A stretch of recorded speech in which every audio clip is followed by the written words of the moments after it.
What's up, Mist? What's up, Mystic? Mist and Mystic, the first two here. How's it going, everyone? What you guys doing? What's the audio sound like? This?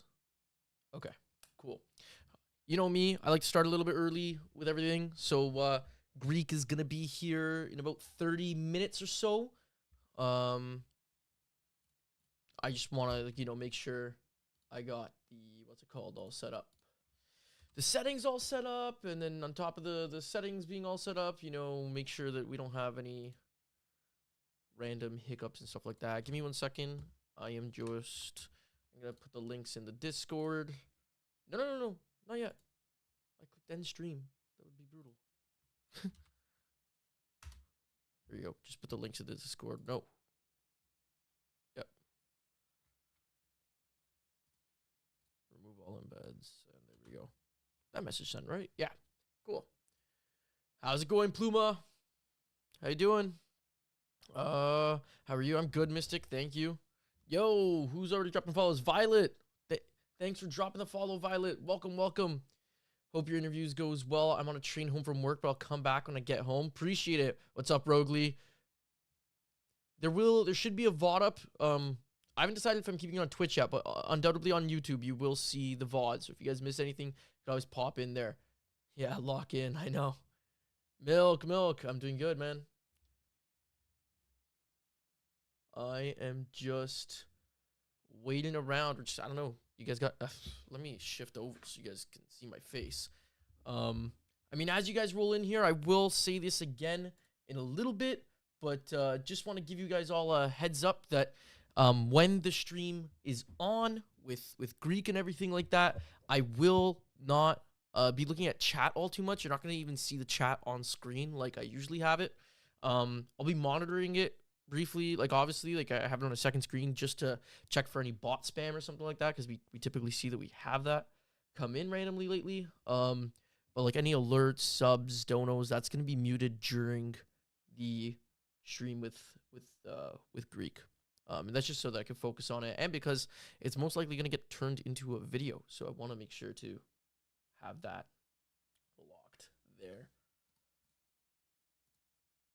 But other than that, PSQ, anyone been watching PSQ? Anyone been competing in PSQ? I don't think I'm going to be streaming tomorrow, the semis.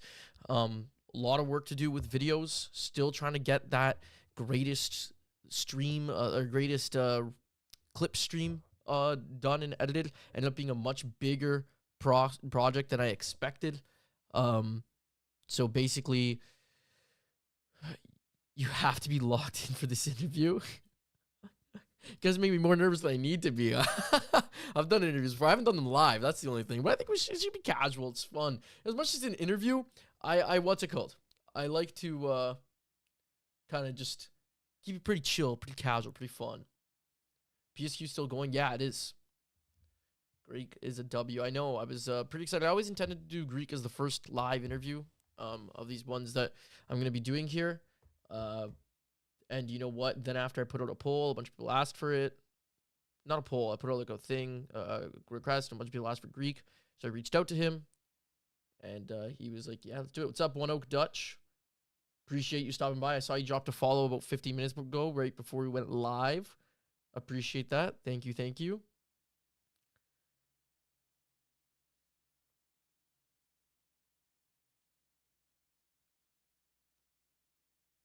Dutch, I see you all the time in Greek's chat whenever I'm hanging out in there. I'm familiar with your name. I'm doing great. Really excited for this. To start this up at the end of the stream. If you guys are still around, I'm gonna ask you guys just to see. Yeah, milk. But I'm gonna ask you guys who you think we should do next in the future. I got a lot of requests to do Fallout. I gotta figure out how to get in touch with Fallout. He doesn't follow me on Twitter, and he doesn't have DMs open. I can just like publicly tweet him.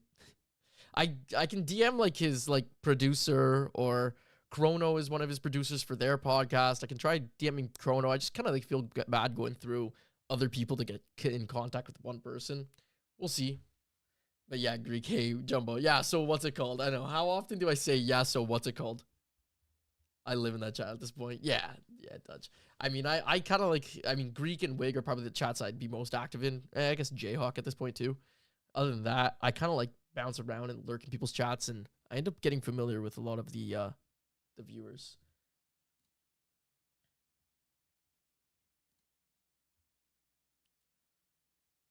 Is there like a fat delay? Like it seems like there's a really big delay with the. Hold on. Nope, the delay is actually pretty recent. Follow would be sick. I know. Follow would be a good one. I'd love to hear like he's got like a deep history when it comes to esports in general. So it'd be cool to get his backstory and everything like that. Gonna see if I can figure that out. I'm sure I could. I'm sure I could.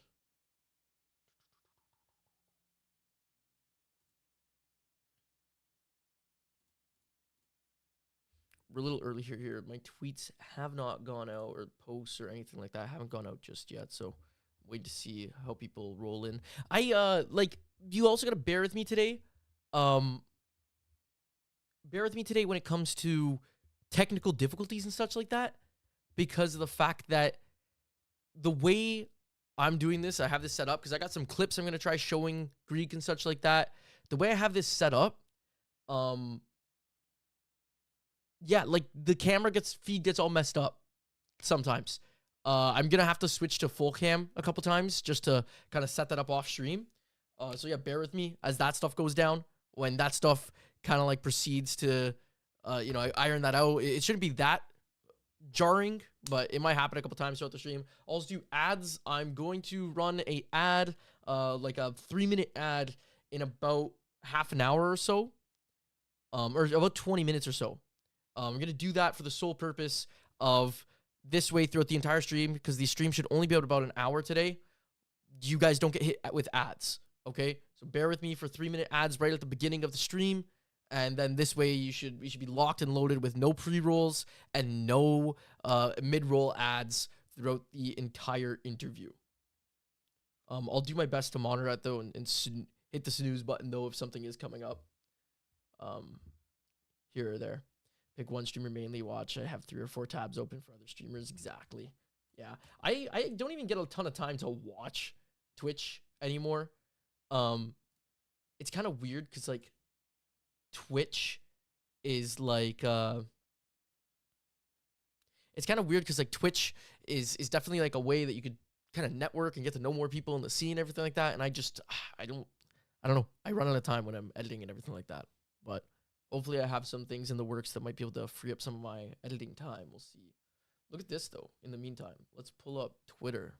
Look at this. What is this? Hold on. What is this? The plot thickens.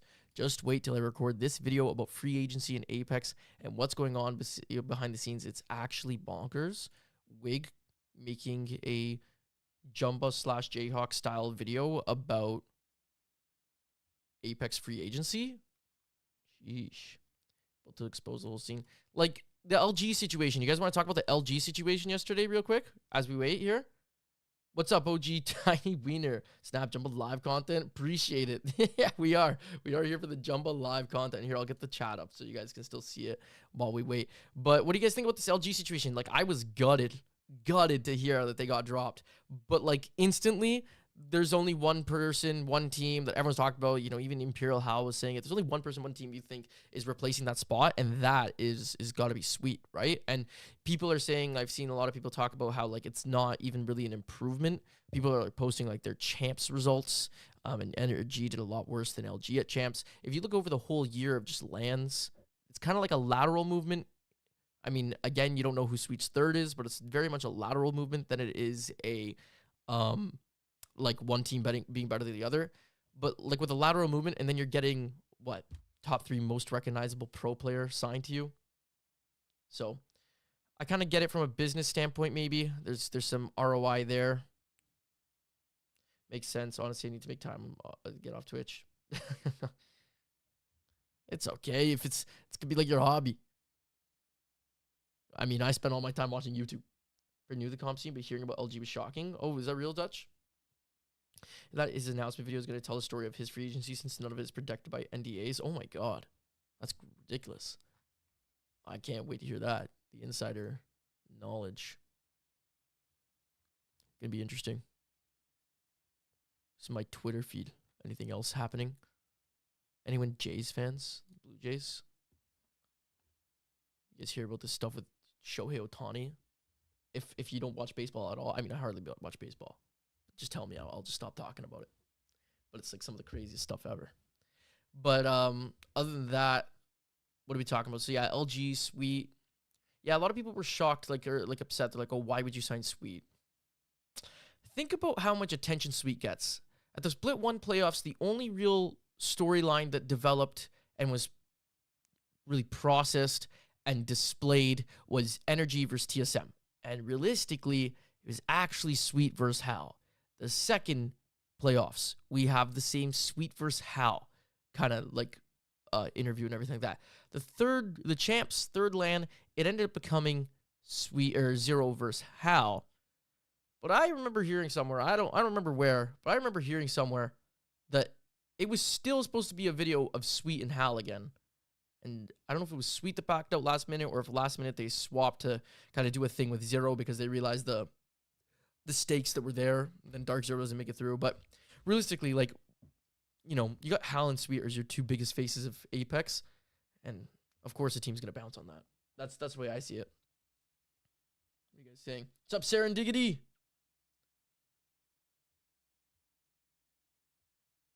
What the Dutchie?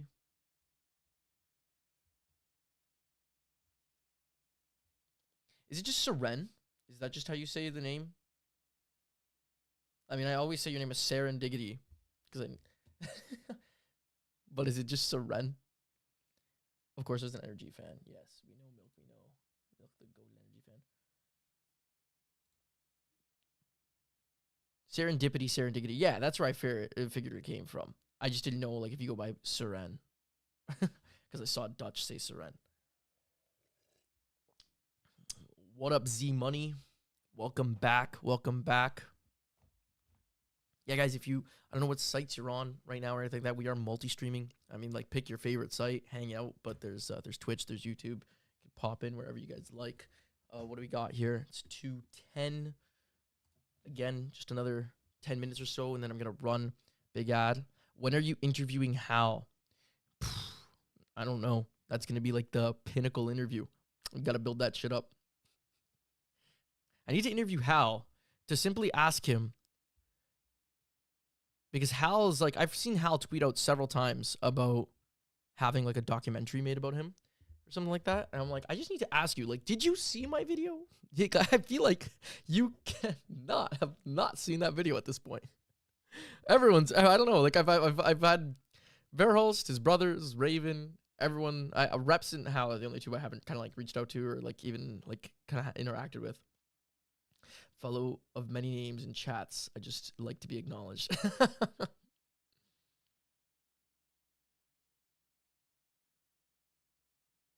Yeah. It should be Fonte though. Oh, you know what? I should have thrown out some music. I was like, it's oddly silent here. Let's get more epidemic sound music going on in here. There's my background.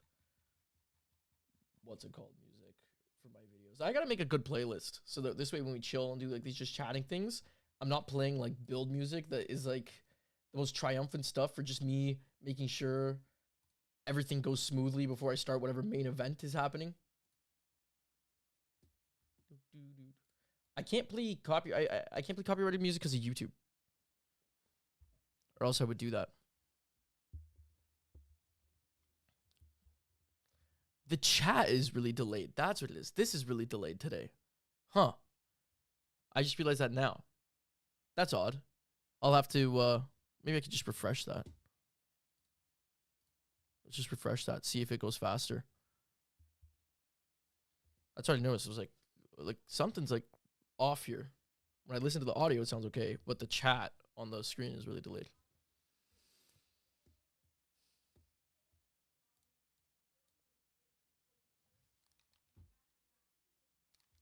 Thought someone was calling me.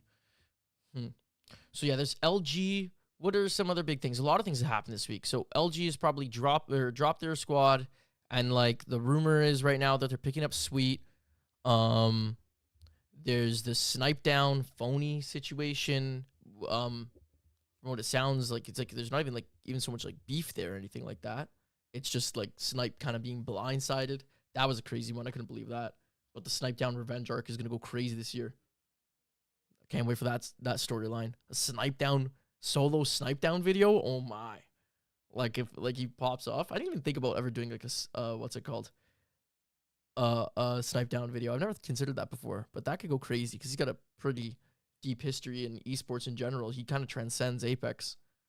What's the first gamba for this interview? How many times does Jumbo say what's it called?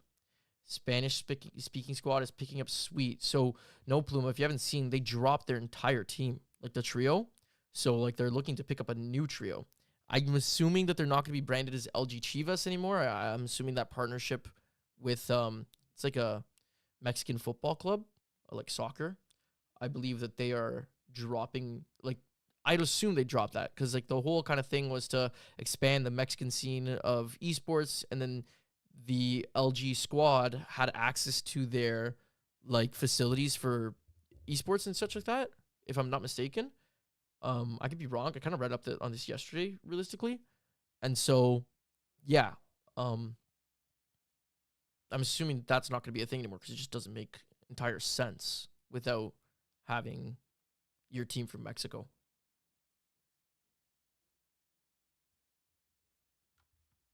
So I'm not vibing with this song. This is probably like when it comes to videos, I use this at the beginning of my energy video. It's probably like one of my favorite kind of like intro sequences. Theo, how you doing? Guys, if you don't know who Theo is the GOAT. Like Nicewig and Greeks, like goated moderator everywhere, but also like one of the nicest human beings ever. Go check Theo out.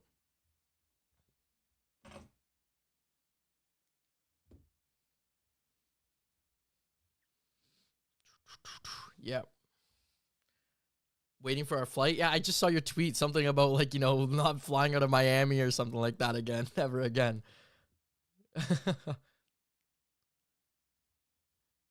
Kinda, what's it called? Kinda rough there, huh? I'm doing great. I'm super excited for this. Oh, look at that. I see that Greek just actually tweeted out the stream. Appreciate that. I believe Greek should be going live too. I guess he chose not to. I don't know. I'll ask him when he gets on. Gonna talk to him in 15 minutes here. I have a tweet going out. I just need to make sure that this went okay. So let me just go to my page 1 second, guys, as I sort this out here. Yeah, cool. And then here. And then what do we got? There's one.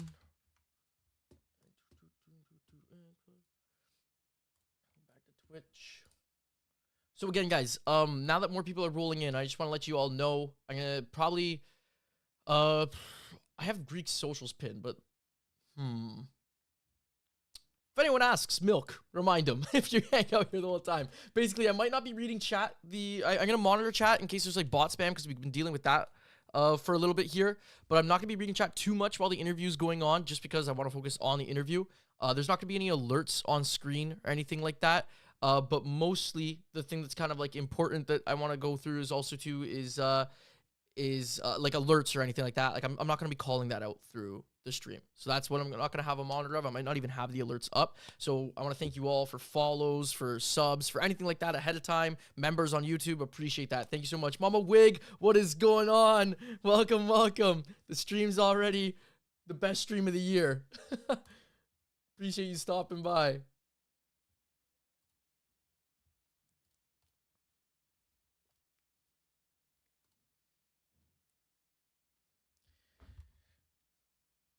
Oh my God, how did the ad start? Ask Greek what his favorite flavor of cookie is. Very important Apex question. I'll throw that down. I'll write that down. I apologize. I don't know how that ad started there, guys. I'm gonna have to like this is gonna mess up the timing of getting like the hour of no ads. Yeah, I know. I'm super excited. Mama Wig, he was what's it called? I was pretty happy when you know, right away he said yes to doing it. Hopped on it right away. Did someone just drop a What's up, Julian? Tawny is still signing with the Jays. We don't have any Jays fans in here. We don't have any Jays fans in here, Julian. So no one can track it. By the way, if someone just subbed, I've been noticing that sub notifications have not been coming in lately.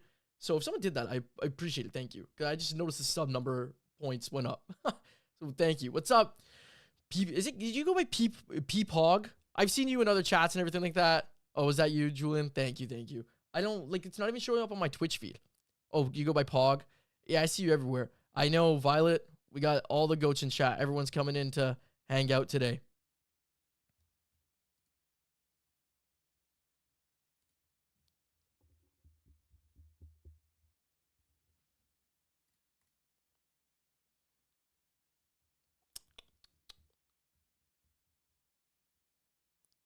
Blur's King. Yeah, it should be fun. Like, the whole idea for the stream is, I'm going to say this again. I'm going to repeat a lot of this stuff. The whole idea for the stream is that I'm going to have Greek when he gets in here. I'm going to kind of... So you guys know the way I make my videos, if you've ever seen them. What I do is I kind of do like the whole story of a person, get their whole backstory, like their come up and, you know, how they got to where they are now, like their journey. So realistically, this might not be similar to a lot of the other Apex podcasts you've seen out there. A lot of the other Apex podcasts, while I do get into that, they talk a lot about like, oh, what do you think about the current meta? What do you think is happening last week in Pro League? And what do you think about the changes and everything like that? We might talk about that. I'm sure it might come up in a casual conversation, but I'm probably not going to dive in too much into that until towards the end of the stream. Realistically, what I'm going to focus on is kind of Greek's come up here as, you know, he got into streaming, his gaming career, his early life and everything like that. You know, what he was like when he was competing in Pro League and such, what he thought about that. And obviously the B stream, his pop off. And Greek, if you guys haven't noticed lately, I mean, I know a lot of you in here are already his viewers, but stream's been absolutely frying. Get your Greek stocks now, ladies and gents. You want to be on the Greek train as he pops off here. So yeah, check that out. Is there PSQ today? Pluma, there is PSQ today. It's just the quarterfinals. So like there's like 30 lobbies like happening at once. It's pretty difficult to kind of follow. Tomorrow's the semifinals. I don't think I'll be streaming that tomorrow. I know I did that last time, but I will be back Monday for the follows. Should you do a pin comment that disable alerts and not reading chat? I was thinking about that. I have Greek socials pinned and I guess, well, let's see something here. There's exclamation point Greek, right? And then you could also do exclamation point chat, but I will do this too. Yeah, I'll just do this. We'll pin this message. This will be a better one until I end the stream. Yeah, it'll be better.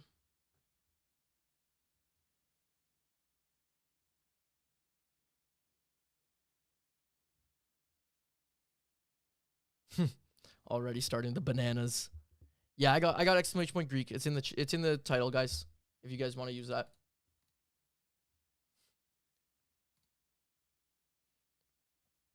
Oh my god, I appreciate that, Mama Wig. I don't know what's happening. Why these my sub alerts aren't showing up. Like even on Twitch side of things. I have to like literally figure this out. It shows follows, it shows when people redeem stuff and everything like that, but sub alerts are like not connected. So I need to figure that out. That is really weird. Because right now I definitely should be able to follow them.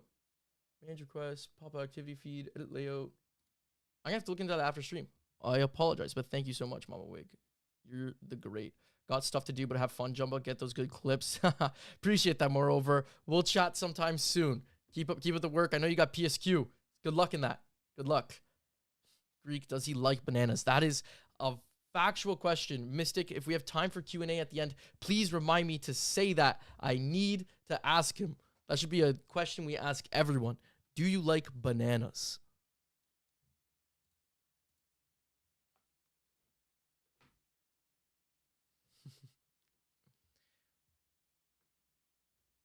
Thanks everyone for also like kind of hanging out early here. Okay, 5 minutes, I'll run another ad here.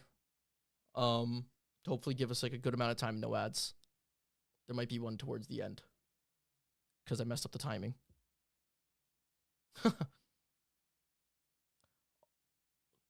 Always close out with that. I know, Milk. It'd be really good.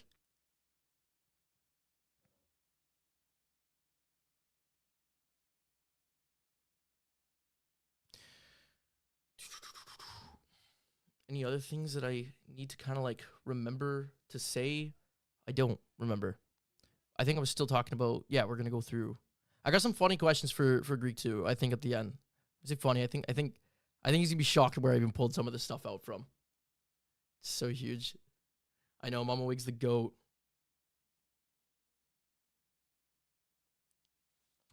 Let's get a different song. Let me see on Discord. Let me just make sure I have this stuff set up. Yep.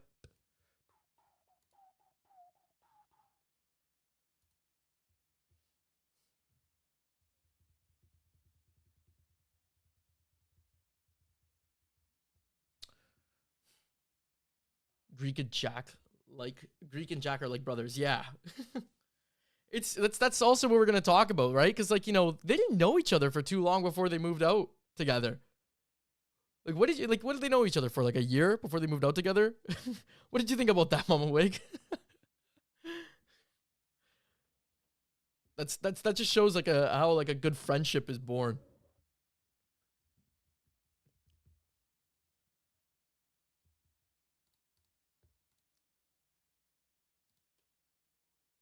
Auto Crutch. How you doing? How did Greek and Wig meet? We're gonna talk about that, Milk.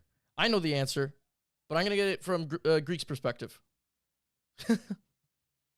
I mean, Pog already answered the question, but like we'll get the full story about like how they like came together and everything like that.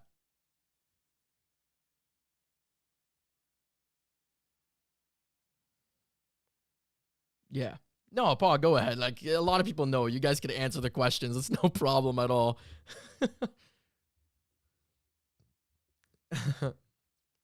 Yeah, no need to apologize. I know a lot of you guys are gonna have the answers to that stuff too. Greek shoes, real or fake? This is gonna be a great question too. We have questions about you know, Greek is a sneakerhead in here.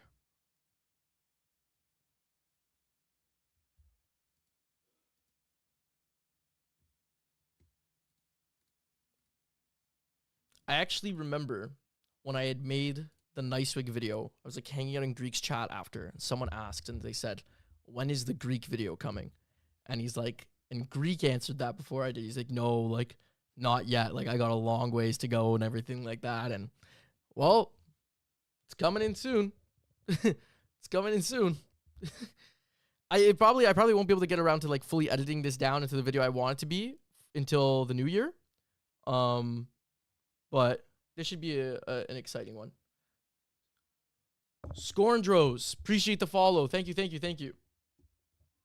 so much. All right, cool. Autocrutch also too. Thank you for the follow. I'm gonna run this ad right now. So we'll get like a full hour of free ad-free viewing. I'm also gonna get Greek in the call at the same time. So I'm gonna do this right now. I apologize. I know 3 minutes, really long ad, but this way it means that we get no ads for the rest of the stream. Okay, cool. Appreciate it. Let's Greek in here at the same time. And let's stop this music.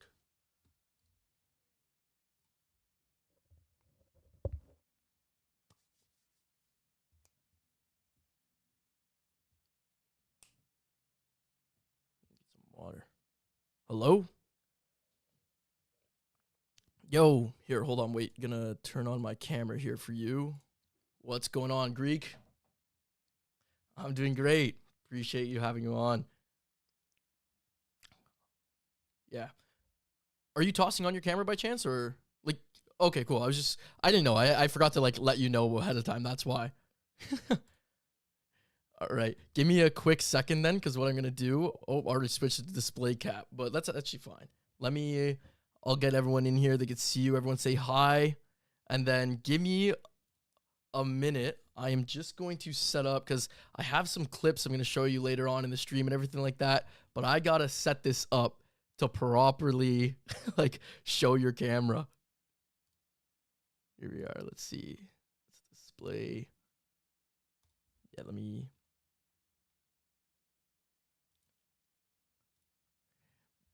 Yeah, you look amazing. You know what it is? It's just like I have to do like a what's it called? A window capture for Discord, and then the cameras move around whenever I share my screen. So here, let me do like a screen share test here. Let's see. You'll see my YouTube dashboard for a sec. Sorry. I believe only you should see this. But so then after I gotta hopefully this works. I need like to find a more efficient way of doing these camera setups. I did one the other day with like Jayhawk and Zephyr, and it worked okay. But if I keep unsharing and sharing the screen again, I don't know how it's gonna work in the future.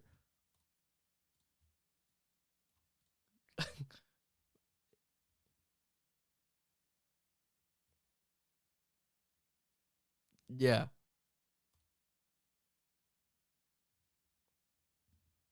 yeah, I know. Here, stop streaming. All right, and then there we are. Cool. Let me just check.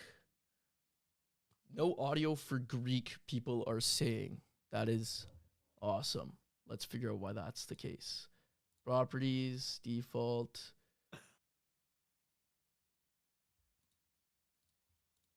Try talking now, Greek. Hello, hello, hello. Can you guys hear me? Can you guys hear him? Hear me?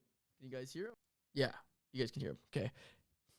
That means the whole time I had music playing in the past and everything like that, there was just no one could hear anything. I think just OBS set up on the wrong speaker.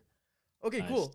I'm gonna give just a quick rundown again, guys. I'm gonna not be responding to chat too much, and definitely like not gonna be checking out on the alerts all too much. They're gonna be all muted while we do the interview here. I appreciate you guys all hanging out. Greek, if we got time, we'll what's it called? We'll do a Q&A at the end. Does that sound good? Just take some Yeah, questions from whatever the you chat. need, man. I'm not in any hurry. I'm chilling today. Okay, awesome. So yeah, we'll do that. Should be ad free for the next hour or so, and we'll just get started. We'll just roll in. So again, appreciate you for being here. I'll give you a rundown what I'm gonna do. So first of all, when I do these interviews, I like to keep them pretty casual. I don't like to be. I'm a YouTuber and I'm trying to be a streamer. I'm not a reporter, so Right, don't like right. think like I'm trying to keep stuff too formal. At the end of the day, just keep it free flowing and whatnot. It's pretty funny when I did the interview with Zero. I had to cut out so much because, like, as an Australian, that guy just swears every 2 words. So, Oh yeah, I understand. but like, I yeah. mean, But you regardless, know us, so yeah. Regardless, I want to get through. Like I was saying to the chat before, my idea with this is not to be similar like other Apex podcasts where we're just talking about meta and stuff like that. I want to get your story. I want to get like what happened when you got into gaming, what got you into streaming, how you built your career, obviously all the way to today with the B stream and stuff like that. Sound good? yeah, yeah. Cool. I'll just do it, man. Yeah. All right. Well, then let's do it. Let's go all the way back.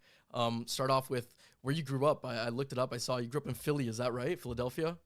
Yeah, so I'm from like a smaller town, like 45 minutes outside of Philly. I used to go to and from Philly a lot. I had like a lot of friends that lived there. I would always be up there. When I was up in college, I had friends that went up to Temple University, so I would always go up there and visit. But it's easier to just say Philly. It's like it's a PA thing Yeah. where a lot of times people have never heard the cities that you're from. So your answer to when they ask where you're from is like X amount of minutes outside of either Philly or Pittsburgh, because that's usually the two cities that people know. So instead of just saying it, I usually just say Philly because that's like the closest thing to me. No, yeah, that's exactly the same with me. I'm from Toronto. But I'm not from Toronto. Like the city is probably like about an hour. If you make it quick, there's no Right. traffic, a 40-minute drive, right? Yeah. But like I'm gonna tell people I'm from Toronto, like 'cause they're not gonna know. They hardly know what Canada is, so, so that's why. Cool. So then take me through like young Greek. What got you into gaming? When did you start gaming? Everything like that. Ooh, man, these are gonna be on the spot questions. I gotta really think about these answers. So I mean, I always grew up playing soccer year round. Um, and basketball, I always played on the side, but I never played, like on an actual team. It was always just like pickup or at the gym or anything like that. So that's where I got my competitive side from. But I have two older brothers. One is 40 and one is 38. And they were really, really big into gaming when I was like super young. So that's how I kind of got introduced to it. I would just sit there, like in the room with my brother, and while he was playing, whether it was like an MMO or one of my older brothers played like a competitive played competitive Counter Strike. like at like the semi-pro level, and this was like way back when you'd go to a land, you'd have to bring your own PC there. Like I Yeah. remember helping my brother pack like his computer into the car so he could drive to like Jersey for like a Counter Strike LAN. And so that's where I kind of got introduced to esports really young. And the first games that I like really started like trying like harden was like Call of Duty 4 and like Halo 3. I used to play in a lot of there was a website that I'm pretty sure is still around today called Game Battles, Yeah. and I used to play like a lot of Game Battles matches. And yeah, that kind of started it. Then I started playing like Call of Duty Search and Destroy Wagers, and I remember I wasn't like old enough at the time, so I had to use like my brother's like account and shit to play in it. So that's where I first started it, and I was always good with a controller. Picked it up young, and yeah, that kind of started everything. That kind of started everything.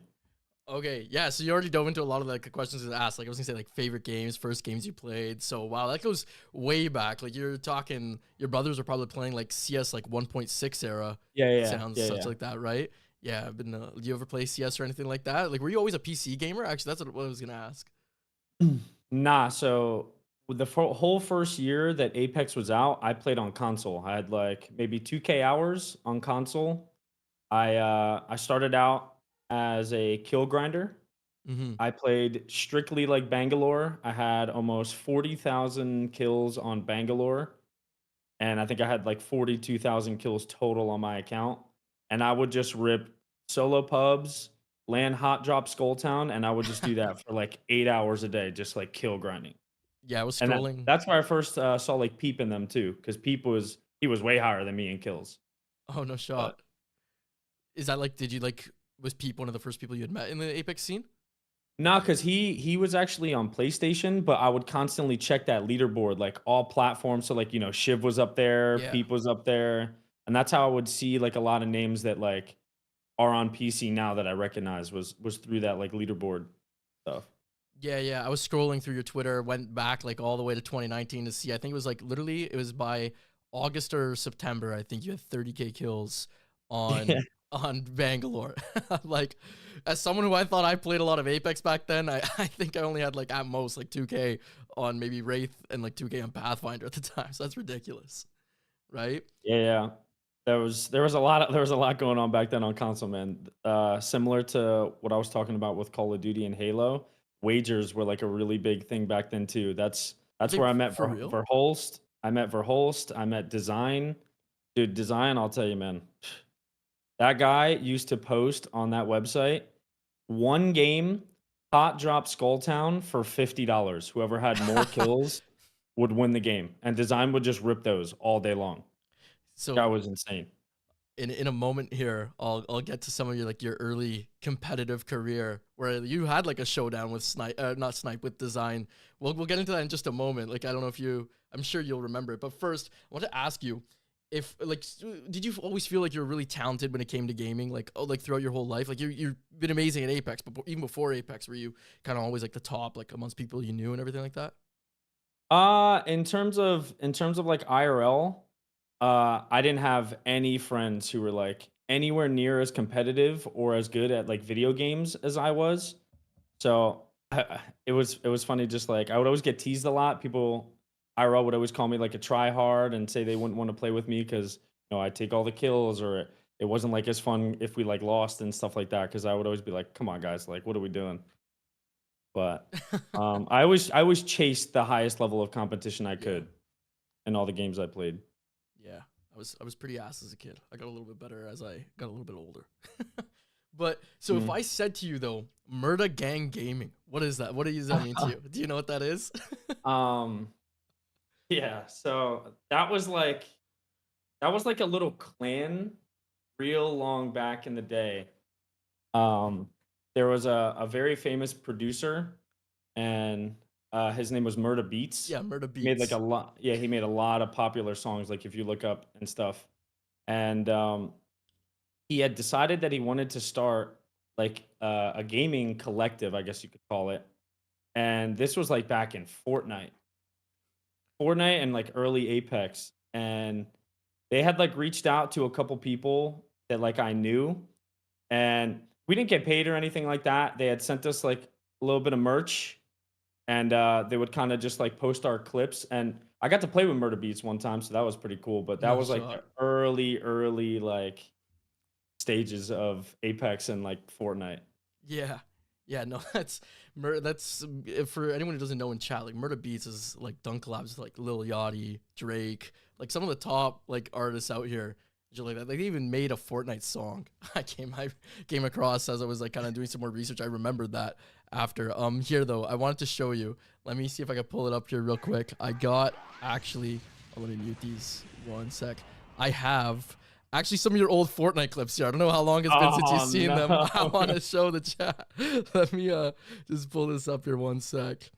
Dude, Um that's like, oh my god, bro. That's when like nobody would really build anything and it was just straight running around and shooting. There was like no turbo building. You had to like manually input every single wall or stair. but Oh you man. were pretty nice with it. Wait till you see these clips. You're pretty nice with it. One second here. Where is it? It's did I close it down? Oh, I closed them down. Let me pull them up real quick. Cancel. People are these are great. What's it called? I just display cap them, I think. No, this is gonna mess things up. Window capture. I actually might not even be able to pull it up if I seriously mess this up that much.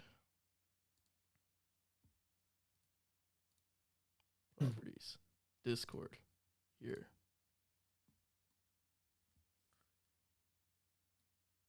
You know what? If I know, they won't see if I share my screen like that.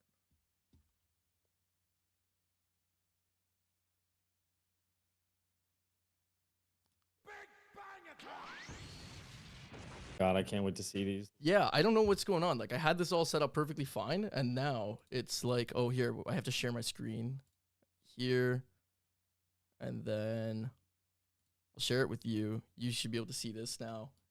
Back in the Marshmallow days or whatnot. No, it literally removes your camera. That's the problem. Like on Discord and OBS. I see.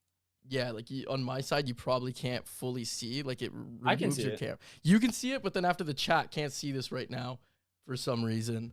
They can't see the window capture for. See, I knew I was gonna have some technical difficulties today with this, trying to start and stop the screen share. Yeah, That's why I told everyone to like bear with me for it. Here we go. I got it finally. yeah. All right, chat. I Here's remember this clip too, bro. Greek's clips. I got 2 of them here for you. All right. Let's move these over now. I'm not gonna even have the audio with it because these clips are so loud for some reason. But Bro, it let was me that 50 cal sniper, man. That shit I'm was just gonna loud. restart it for them so they can see it here, and I'll zoom in a little bit. But look at these shots. You were hitting you actually hit headshots on every single shot. I couldn't believe it when I was looking these up, and I found these deep in your Instagram tags. This Oh isn't my, even the I didn't better even know one. these still existed. The next clip is even better. Look at these guys. I guess they're kind of all standing there though, Greek. You're kind of just shooting bots. No, that was a pretty nice clip. This one I think was better though. Look at this one, and then the caption's perfect. I That's don't pretty even crazy. remember this clip. Murda Gaming. I believe you're tagged in this. Maybe this isn't you. I can't see the name, but you're tagged in this. You're the only person tagged in this, in fact. It's someone out of the air. Was that you? Maybe I did wear that skin for a little bit, but I don't remember if that was me. That might have been. Yeah, that was like years A ago. lot of these clips they used mine because there was only like a couple of us in it. Yeah. But like Were you- I remember like back then, bro, I felt like I was so cool. I got to play with Murder Beats one time, and they sent me like 2 hoodies and like a shirt.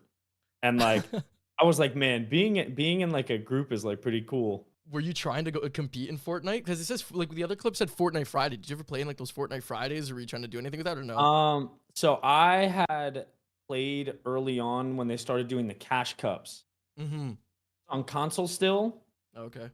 and I was like, man, I was in a cash cup, and I literally I tell this story. I don't know if I've told this story before, but I was like pretty close to like getting in the money for one of them on console, which was like at the time was pretty crazy Actually because crazy.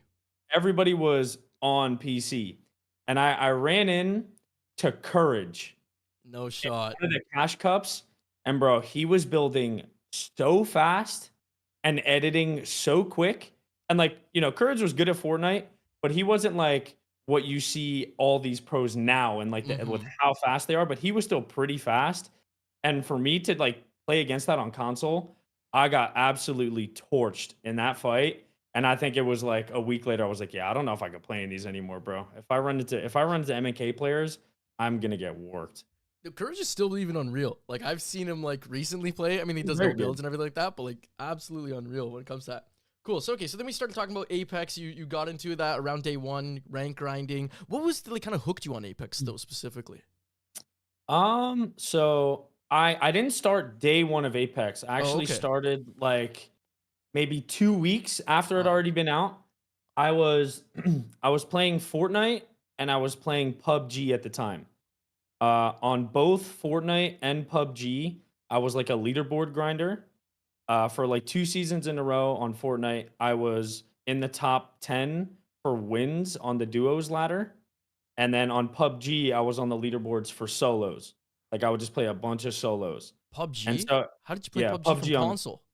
Like they they had released the it on Xbox console. version? Yeah, that's right. Yeah, yeah, That's right. yeah. I forgot And I about used to that. play in like scrims in those. I used to play just like heavy competition like solos, and I would just like leaderboard grind on there too. And it was kind of just like the next it was kind of just the next, BR. Mm-hmm. And, obviously everybody says it, man. Like the movement was just mesmerizing. Like the feeling of like getting kills and how often you could fight was pretty addicting. And it was actually my IRL friends who got me into it. And they were like really, really bad. So I would just like always get more kills than them and stuff like that. So it was always more fun getting like wipes. And then, I mean, it was like after a week of playing it, man, I just got really, really into it. It just hooked me in. And I just stopped playing Fortnite, stopped playing PUBG, and just got right into Apex. Just got right into it. Yeah, like whenever I ask anyone, like what got them into Apex, it's always like the movement is the answer. And I think that's seriously what still separates this game apart from any other game. There's nothing that's as smooth with that, right? And then you kind of got Yeah. picked up by another group, Prism Gaming. Tell me about your time on Prism Gaming. That was really early, right? Yeah. So that was like, I would say that was my first taste at like almost an org, right? Mm-hmm. So once again, Prism, we weren't getting paid, but Prism brought me together with it was basically a group slash org, and we had all of like the top kill leaders in almost every character on Xbox was in Prism. We had like top three Lifeline, we had like top Pathfinder, we had top Bangalore, which wasn't me. It was one of my other boys. His name was Jay, and then I was number 4 at the time. We had like top oh my god, bro. We had top Gibby, I think it was. Just There were so everyone. many people in it, yeah. And we had like a Prism A and a Prism B team, and I would swap in between both, and we would play in these wager tournaments all the time. Once again, I would always run into Verhulst in those two. Yeah. Um, they were called odd man out tournaments. So it was like you'd have a team of 3, and you would send one player over to the other team, and they would send one player over to your team to play Mm-hmm. with your duo, and then the solo would be in charge of like trying to grief the other duo and like steal as many of their kills as possible, and you would combine the kills from both lobbies, and whoever had the most would win. Yeah. And we would just do these like weekly $100, $200 tournaments all the time. And I liked playing as the odd man, but I was also good with like the duos too. Yeah. We would do that, and it was through Prism that I met a lot of people that I still keep in touch with today for sure from console, and I got to go to there was a tournament that a lot of early console people talk about called BFE, Battle Okay. for the East. I met like Touche there. I met like Drac, No shot. Inhumed, Slurpee, all of them, we went to Atlantic City, New Jersey, right? For this LAN kill tournament, right? And it ended up they just didn't pay anybody out. The second that tournament was over, the next week, like the page that was created, the contacts, all of it just disappeared and nobody got paid. I'm pretty sure Hambino, I think, got second or top three. He might have even won the tournament. Oh And my I don't god. think I don't think Ham even got paid out. Was it a I big don't prize know. pool? It was definitely like a couple thousand for Yeah. sure. And nobody got paid from it at all. They never paid it out. Nobody ever heard of it. There was like a infamous moment where there was like a fight that it was Slurpee was in the fight, actually. No shot. Actually, like Um, honestly, like I feel like if I could think of a person to get in the fight, like Shoot, it Slurpee felt kind like of a seems like the movie. one, man. It felt like a movie, to be honest, man. Like it was super, super scuffed the way the tournament was. Um, so there was a bunch of stations, and then whenever it was your turn to play, you'd go on the main stage. But while people were doing their games on the main stage, which was it was just straight kill race. So like they'd Yeah. get 5 games on main stage, and their best 3 games would get submitted, and that would be their scores. Extra points for a win, and everything was just all kills. But what was happening was everybody was obviously playing on the same server. So So he what is. what had happened was there was like this team that like I guess they had some prior beef with Slurpee or they didn't like Slurpee. They were queuing up at the same time Slurp was, and they were either like running at him in game, like killed him in Storm, or like they were just like killing half the lobby so that they wouldn't get as many kills. Dude, Slurpee took off his headset and just ran at this kid straight up right at this section he was at and just like tackled him. And they just started getting into it. And it was like a huge mob of people trying to separate it. It was crazy. It This is was the crazy. this is the apex drama we need on land today. No, It was crazy, dude. do you know how many stories, like as I've started to talk to more people, how many stories I've heard of what's it called? Of like these old scuff tournaments at Apex where yeah, no one was getting paid, but everyone was also fighting. Like it's kind of funny you have those. Like it was happening in Australia. Like every time I talk to someone new, they got a different story about like early tournaments where they'd go in for like Yeah. $100 kill race, and like this stuff would happen all the time. It's hilarious. I Yeah, love that that was though. that was a moment for sure. We got to spend like 5 days in Atlantic City with a bunch of gamers. It was my first time like meeting people from like Xbox or just I guess you could say esports. But like I said, to tie it all together into Prism, like they never really paid me, but Mhm. obviously that was like agreed upon. I knew I wasn't getting paid, but they did pay for it was like half of my hotel, and they paid for like my travel and stuff. And then after that one, like maybe 3 4 months later, there was another kill race in Cali. California. I was Uh, gonna ask about that one. Yeah. yeah, the Pomona one, and they also paid for my flight for that as well. So I did get to experience 2 like mini lands through Mhm. Prism, which I'm very thankful for because it kind of got me into like what esports is really about. So Yeah, the California one was what I was gonna bring up because that's actually on Wikipedia. You took like third there. I think Designful was in that, and Resulta, and they took like fourth or fifth. So you placed ahead of them. I don't know if you ever realized that. Um, I didn't yeah, nah. they were there. They were Designful and Resulta were there.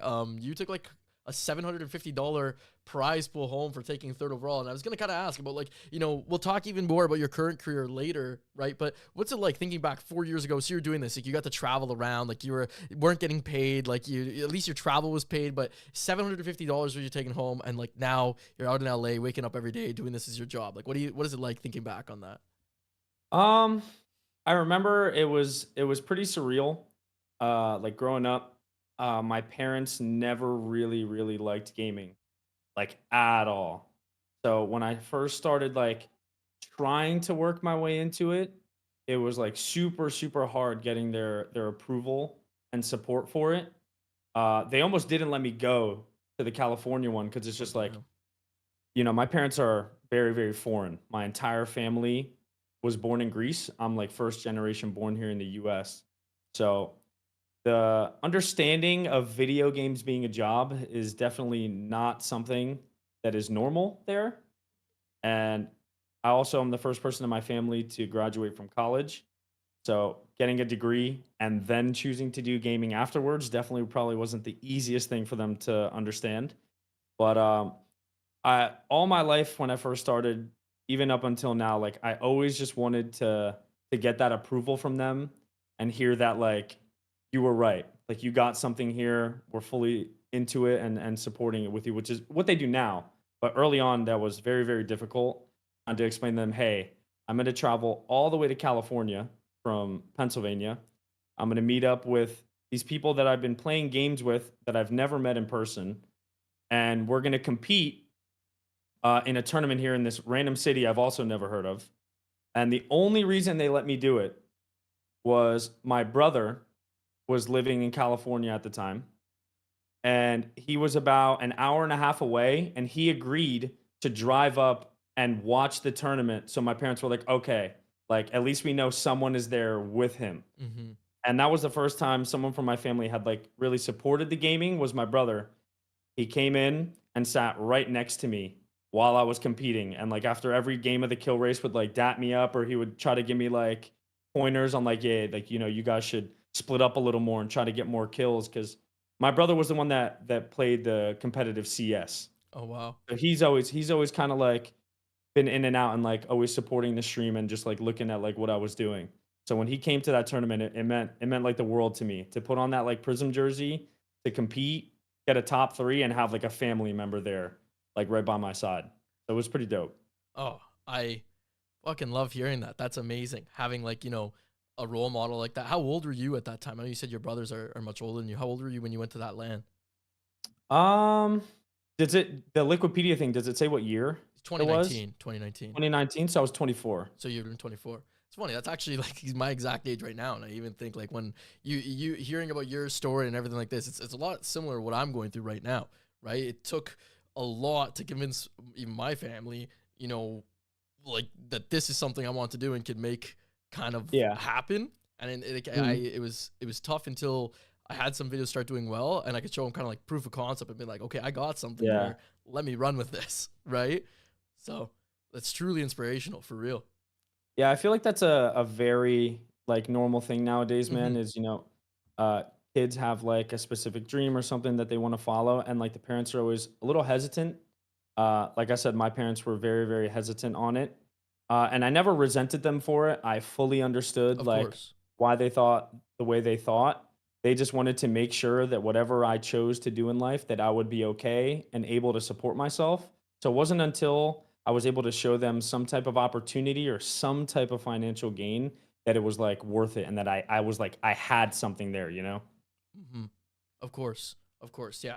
And like I agree, same way. Like you know what, I understood like where they were coming from, and just made me like I'm like I got to work even harder now to like show them like I Yeah. could do this. So were you streaming around this whole time too? Like had you picked up streaming, or did you only start streaming a little bit later, and like you're just focusing on kill grinding at the time?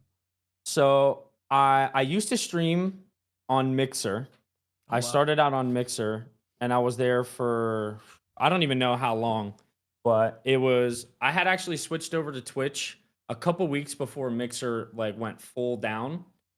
And then I started streaming on and off on Twitch just like whenever I felt like turning it on. But I really didn't like the quality of the streams streaming right from my Xbox. I Hmm. remember I would have my phone propped up on my left on like one account giving myself a viewer, and then I had a laptop on the bed next to me on a different account, so I would have like two viewers at the time. And like I would always tell myself like I'd look at that laptop, I'd be like, man, one day this chat is going to start moving so fast that I like can't read every single message.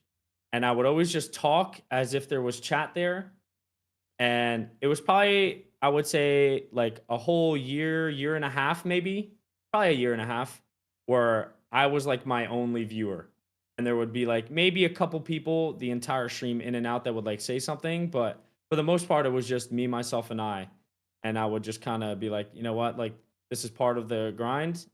It's gonna change eventually, and got to keep at it. Like just don't give up. Haven't we all been there? The phone, the laptop. Dude, I had a VPN. If you used a VPN and opened up Yeah, two yeah, more yeah. tabs, you could get two more viewers. So I would do that. Absolutely. We were all there at some point, and so it's kind of funny what you're saying. Like one day this chat's gonna like get moving. I was like, when I was like one day, I'm not gonna have to have my phone on. That's what I would tell myself. I'm like, I'm Yeah, gonna yeah. be able to turn off my phone. Oh, I love that, man. Like that's what I'm saying. Like so inspirational.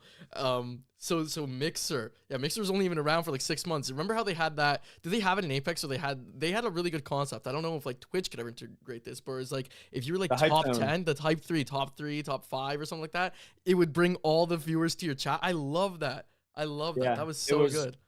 That was literally the number one thing that like made me start on Mixer versus Twitch. Is I was like, man, like you click that Apex tab and like there are so many people. Like, how is someone meant to just scroll all the It's way not to gonna the bottom happen. and find me there with one viewer?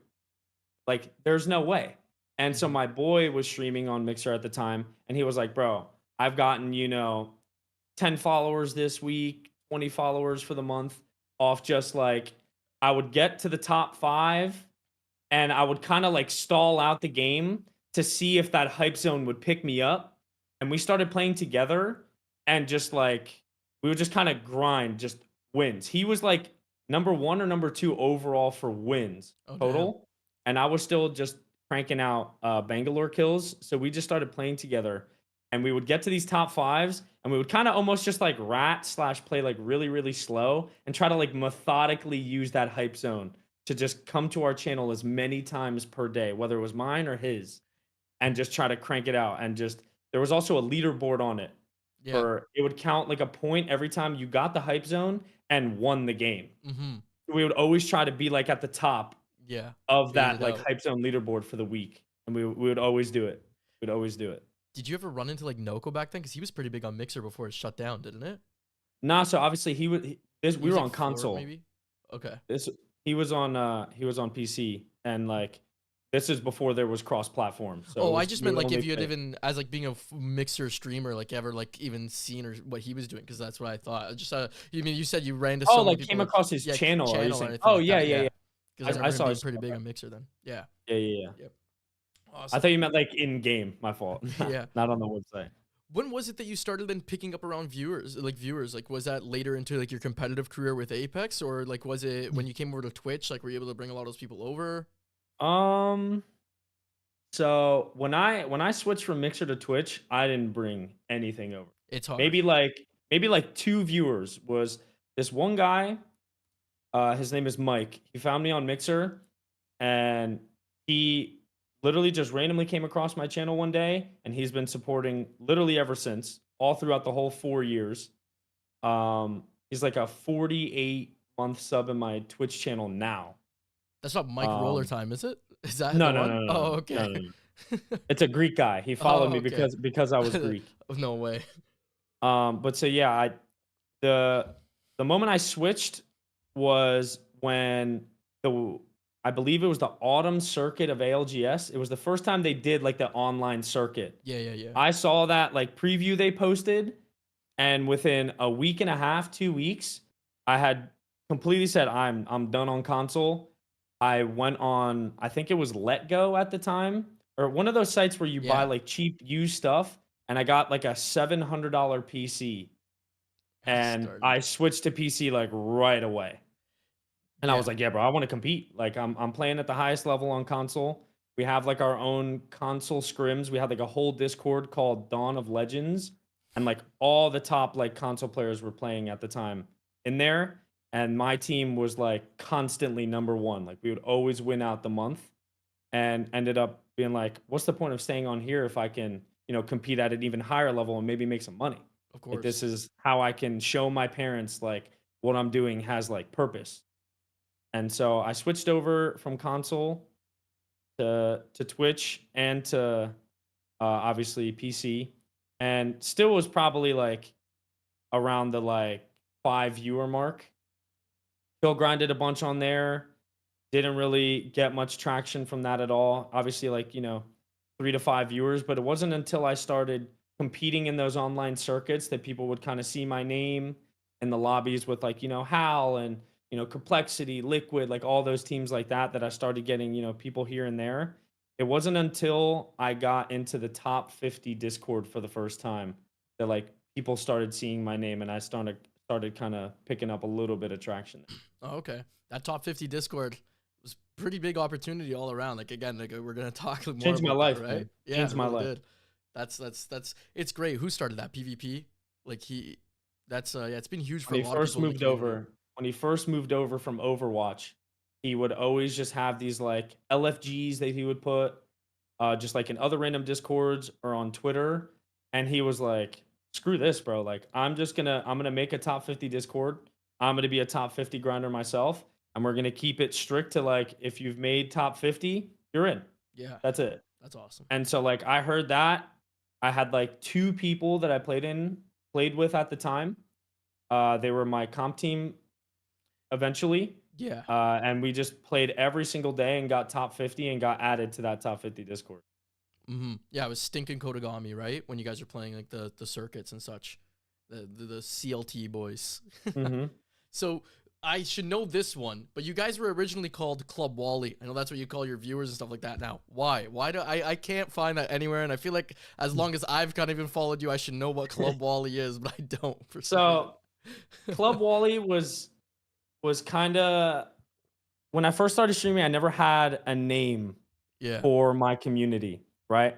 But the one thing I did have was I had like a version of that sign back there, that way over there. Yeah. And it used to have crazy lights, and my chat we'd always joke about because I was like really degen streamer. Like I would stream into like 3, 4, 5 in the morning, and it would always be really dark in my room.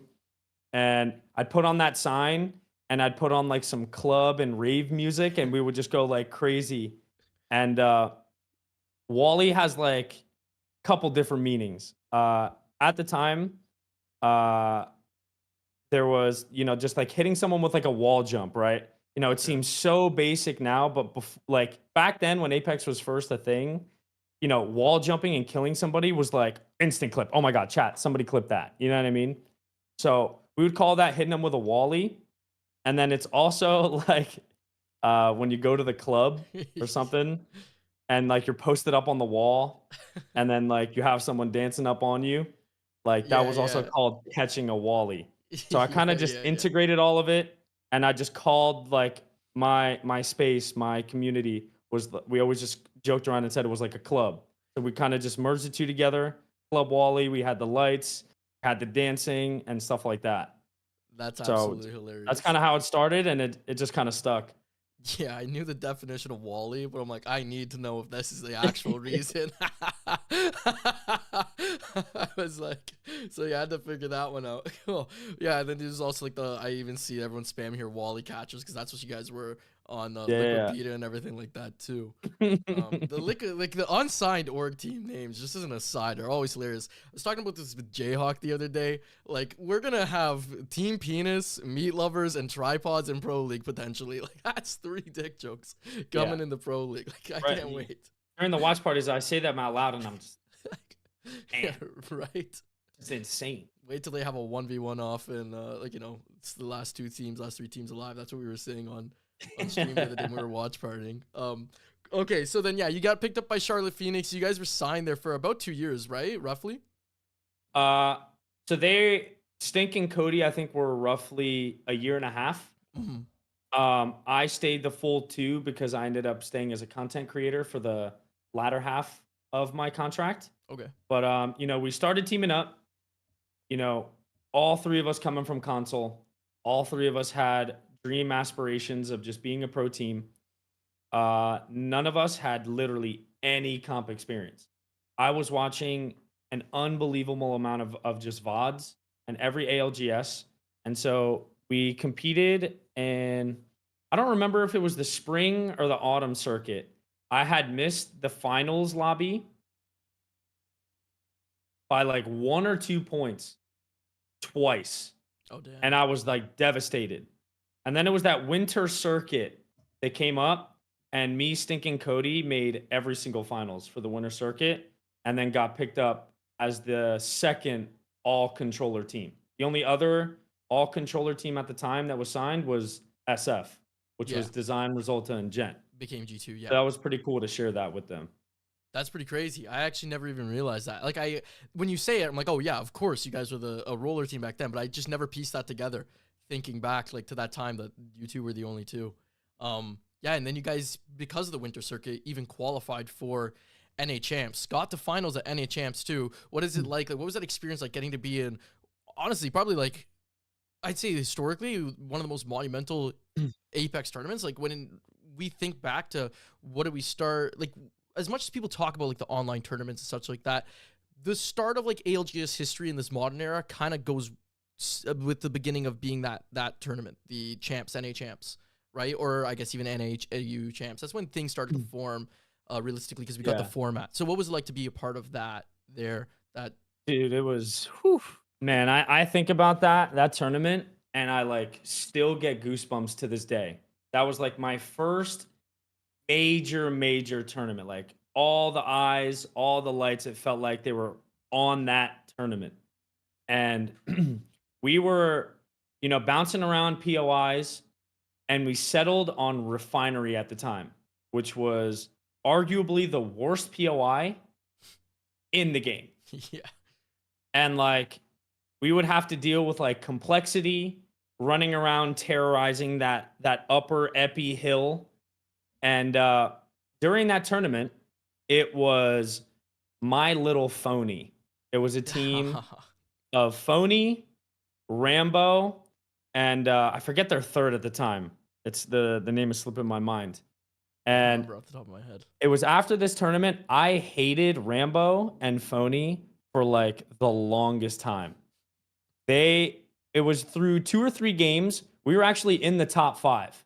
I had worked my ass off creating these rotations to avoid all of these really good teams, and no matter if it was like a dome pull, I had some type of plan, some type of strategy to early rotate and just finesse my way around. I knew like every team around me's timings of where they would like to play, what time they would leave their POI, and I like worked away around all of it. But the one thing I didn't account for was Phony's team at Epi, who was also an early rotate team with Crypto. They switched to Octane Revenant, and it was like game 3 through 6. They just started ripping ult excels and just Revenant sending us off God. spawn. And they killed us, I think it was almost every time. I despised them for so long because I felt like they ruined my chance of making it, because I really thought we had a good chance of getting that top 5. And now I'm boys with them. I love them to death. I talk to them very often. But it was just like at the time I was so salty that we were in like 5th, and I think we finished in like I don't even know, like maybe 15th, 16th. Yeah. Somewhere around there we finished up. But I was like, bro, I was this close. Like I had it. I felt the momentum. I was confident. But there was that one thing I didn't account for, and it was them completely switching their game plan and just aping me off spawn. Well, of course. But that tournament was amazing to watch, though. Obviously, I was watching a lot of it from spectator mode, so I guess that maybe foreshadowed my watch party career. But I was watching a lot of it for the latter half of the tournament. But it was amazing seeing the competition, man. You'd see 17, 16 squads alive, ring 4, ring 5, and like those end games, man. Watching them is a different feeling, but like playing in them and experiencing like a win with that many teams alive and knowing everybody is going for that win, it's the amount of serotonin that hits, man. You can't even chase it any other way. Yeah, those tournaments were ridiculous because like it was just World's Edge. That was a match, like kind of like the first big match point tournament, right? Going back, like, the only one before that would have been probably Poland. I feel like I don't know. I can't think of any other match point tournaments, right? So that was the first time it came back. So I can imagine, right? Like every single game, they're coming over to Refinery, or like you don't get a chance on Storm Point to change things up, right? It didn't exist. Yeah. Right. So like and yeah, you're right. Like you're a Refinery all the way, like having those rotations to get to like Dome, like that's Climatizer's a little bit of a better POI nowadays. You got better loot. Yeah, Refinery was like really spread apart. Yeah. And it had like one balloon, but if the Epi team was on that hill, you were getting just torched off that balloon. You could like not hit it. But like I said, we had finessed away. I had like these really calculated rotates to like make it work. But most of the time we were landing launch site, but we're not a good contesting team.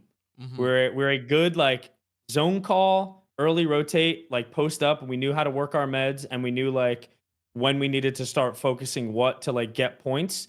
But we were not an edge team. We could not play edge. We could not fight on edge, and we could sure as hell not contest. We just were not good at it. Yeah, it was such a different era, and like you even said though, you know, like 18 squads would be in like those 5 round circles. It was crazy. I've gone back to watch a lot of that for other videos, and I remember Energy was going out like 19th every round, but like it was literally like the second last circle of the game. So I don't even know how you blame them. Like everyone's alive. You don't see that as much today. Like you get good end zones, of course, but you're not seeing Bro. like that. Like I'm pretty sure the scoring was also a little different back then with how they gave points for placements. But like you said, I mean, you'd go out ring 4 and there was a chance you'd still get 16th and be like, Jesus, man, Yeah. I can't get any points here. It was brutal. Like in rotations, like characters like Octane and Wraith. That's why they were so impactful for being able to move without getting shot, because everyone would be looking at you if you tried, right? So it's cool how the meta's changed from there. Then you get into the Pro League year 2. We get like that first format. You guys were kind of never able to find that full success. What do you think kind of happened as you progressed into like, you know, that 6-week format and everything like that? You guys weren't able to find the stride that you wanted. Yeah, I don't know, man. It was I always felt like me, Stink, and Cody were just like so close to just like being like right above the middle of the pack. I always felt like we were in every tournament, in every like pro league, we were always just like never at like the bottom 5 to like get relegated, but we were in between that like 10th and 12th spot. And we would always like finish around there, and like everything we played, it always felt like we were just like right in the middle. Right there. And like we weren't doing the things that we needed to all the time, but we weren't like playing bad really. So there was a lot of minor mistakes. I ultimately I put a lot of it on myself. I was like the main IGL of the team, but I also just didn't have a lot of experience IGLing.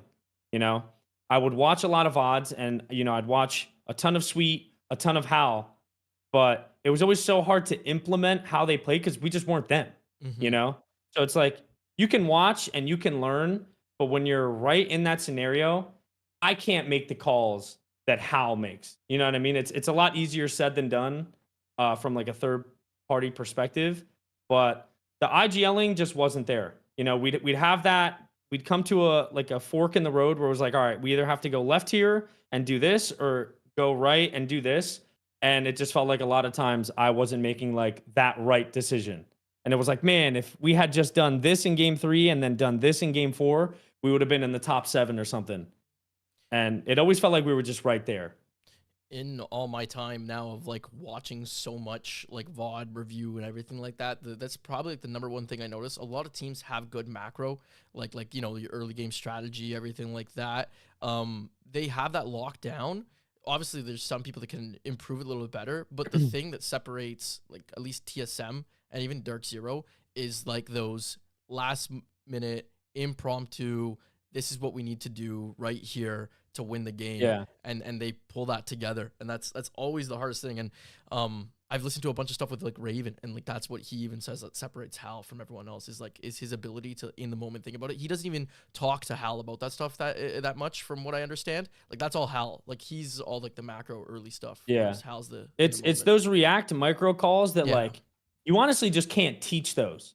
Yeah. You know what I mean? Like the IGL at the time, it just like feels like the right play. You know, like you can look for all the indicators, but a lot of times it's just like, it just hits you with like, we have to do this. Like right now, we have to make this play.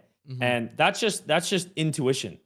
You can't like really inherently teach that. You can watch all of it, but it's a whole different ball game when you're like really out there and you know, there's grenades, Gibby ults, bang ults, and there's just so much chaos that like you have to like somehow block all of it and like see the like end vision of like, this is the play we need to make. Yeah, I don't like, I've always been a really competitive person, and I've never been, I think, mechanically gifted enough to try and compete, but I know like I would love it. But then again, like when the pressure's on, 265,000, $1 million on the line, things like that, like, you know, I don't know how I would be able to handle that pressure. I'm not sure if I could. It's tough, bro. Like it'd be impossible, right? Were I you? think you and Jayhawk should sign up for like a PSQ I one day, literally bro. said this to him last week. I said, Jay, let's find one more content creator and run it down for PSQ4. See what happens, man. I told him to IGL us. Let's do it. We're all roller players. We just pick up our nines and send it, man. That'd be dope. That'd be dope. I don't like honestly though, like competing. I don't know if it's as lucrative as like the YouTube. I don't know if it like if it'd make it work for me. I'd have to like if we somehow got to that finals lobby and we're like top 3, I'd be like, Jay, we gotta throw, man. I can't commit to pro league. I cannot commit to this. That's funny. But were you doing like when you were in pro league? Were you doing Apex and streaming full time at that time, or were you still like? Do you have like a job on the side and then you were doing Apex? So for most of my like early streaming career, up until I moved to LA, I was working part time at my family's restaurant. Mhm. My family owned a pizzeria for 31 years, and my dad sold it like a couple weeks before COVID happened. Uh, my entire life, I always worked at that pizzeria. It was fully family owned. My brothers worked there. I did everything from, cooking in the back to delivering, taking inventory. I managed the restaurant whenever my dad would like go home for his break for like 5 hours. I did like everything there. I'd worked whenever my parents needed me, and it was whenever I wasn't working at the pizzeria that I would just heavy grind stream. Mhm. Okay. Because what I was gonna ask is like around the time that like things were, getting tough with the competing aspect of Apex. I know how difficult it is to make a living doing content creation, everything like that. So did you have any concerns that you're gonna have to like stop streaming, stop competing, and like give it up at any point, or? Yeah, I did. I had a lot of that. You know, some days my dad would have me come in at like let's say 11, and then I'd leave at like 4. I'd leave at 4:30, 5. It was never like a set schedule. Sometimes a delivery driver called out and I had to come in and close, 5 to 9, 5 to 10, whatever it may be. And I remember back then I was always constantly like just rushing like, oh my god, I got to get this delivery here quick so I can leave and make it home for scrims by 4, 4:30 or whatever it may be. Um, so yeah, I had a lot of concerns at the time because my streaming career didn't really like pick up while I was working part time. It was hard to kind of tell my family, hey, yeah, like I'm not gonna be available as much to work at the pizzeria because like my streaming is picking up. And it was like if it was like a normal part time job, maybe it would have been easier, but like it's the family, Of like I course. can't let the family down. That always came above like the streaming, the scrims, whatever it may be. It was only like tournaments that I could like tell them dates ahead of time that I would be like, listen, like I can't work this Friday, like I have a tournament or whatever, and they would definitely not be happy about it, but they would be more understanding. But other than the tournaments, like my family always came first. If Of my course. dad needed help, if my mom needed help, if they needed a driver or a cashier, whatever it may be, I always went to the restaurant whenever they needed. Crazier to think about, like, so you're working those long hours, and like you said, then you're coming home and ripping streams to like 5 a.m. in the morning, like really, really on like just doing what you could with every minute of the day, right? Mhm. So, I mean, now though, things are coming up. Can you provide some insight on how you felt you grew your stream? Like, what do you think kind of helped you stand out and grow the community that you have today? So I mean, ultimately, man, it was one, I'll say PvP and that top 50 Discord ultimately gave me the opportunity. Um, I don't know if you had this question for later on, but how I met Wig and a prize. Yeah, go ahead. I don't know if you want me to elaborate on that Yeah, now, go on but in through it right now. Yeah, we're gonna talk about pretty much now. Yeah.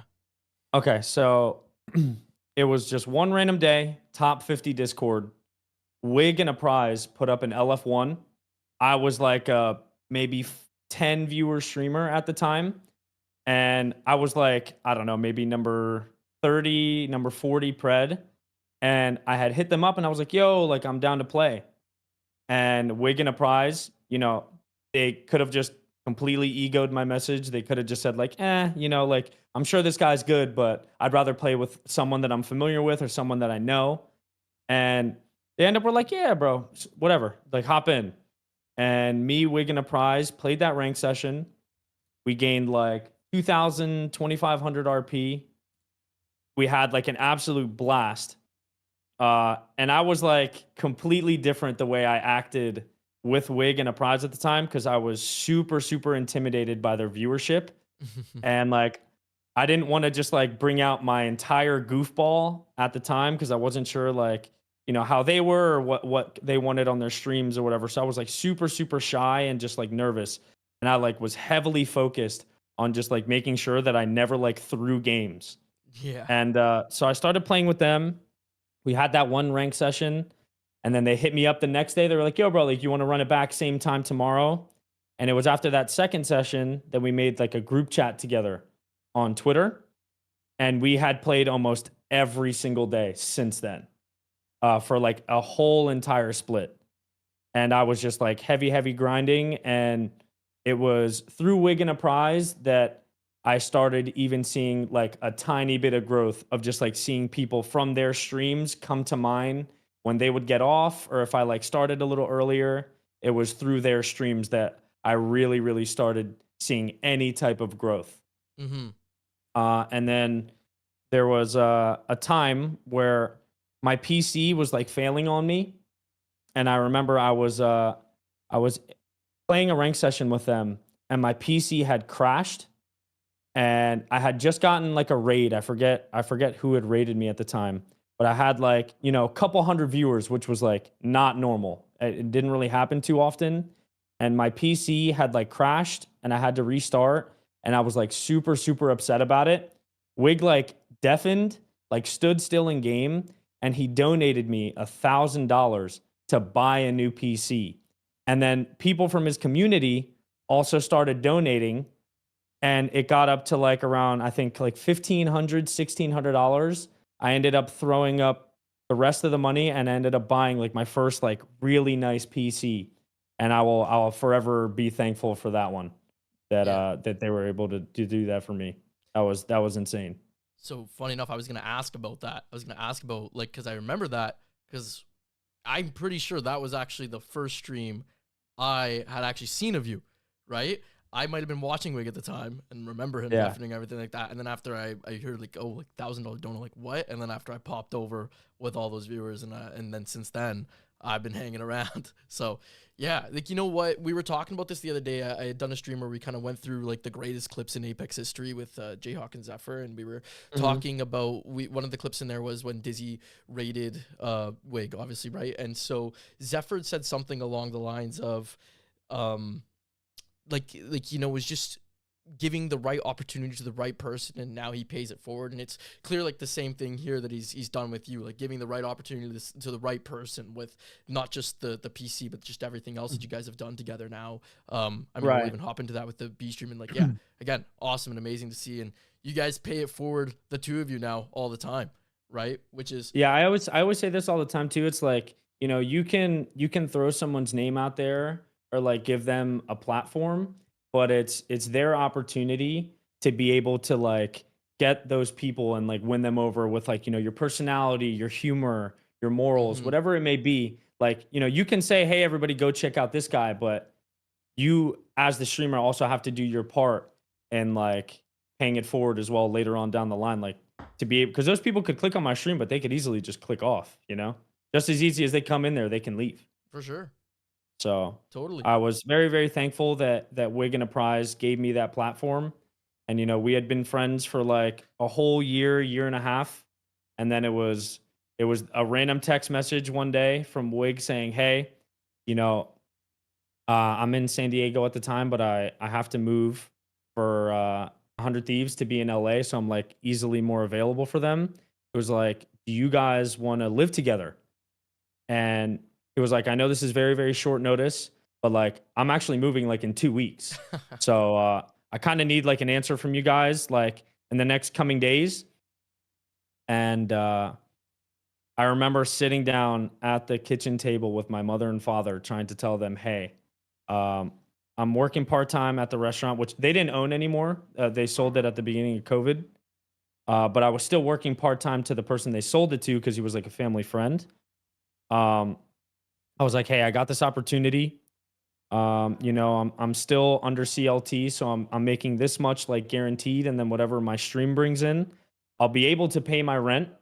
You know, thankfully to them, uh, they paid like a little more, and I obviously had like the smaller room, so like I paid a little less, but they definitely did me a favor with the rent, paying like a Mhm. little more to make it easier for me to like live there, which I will also forever be thankful for. They did me like a huge, huge favor with that when we lived together. And so I was like, Mom, listen, like, I think there's going to be a time where if I don't do this, this will be like one of the biggest regrets I'll ever have in my life.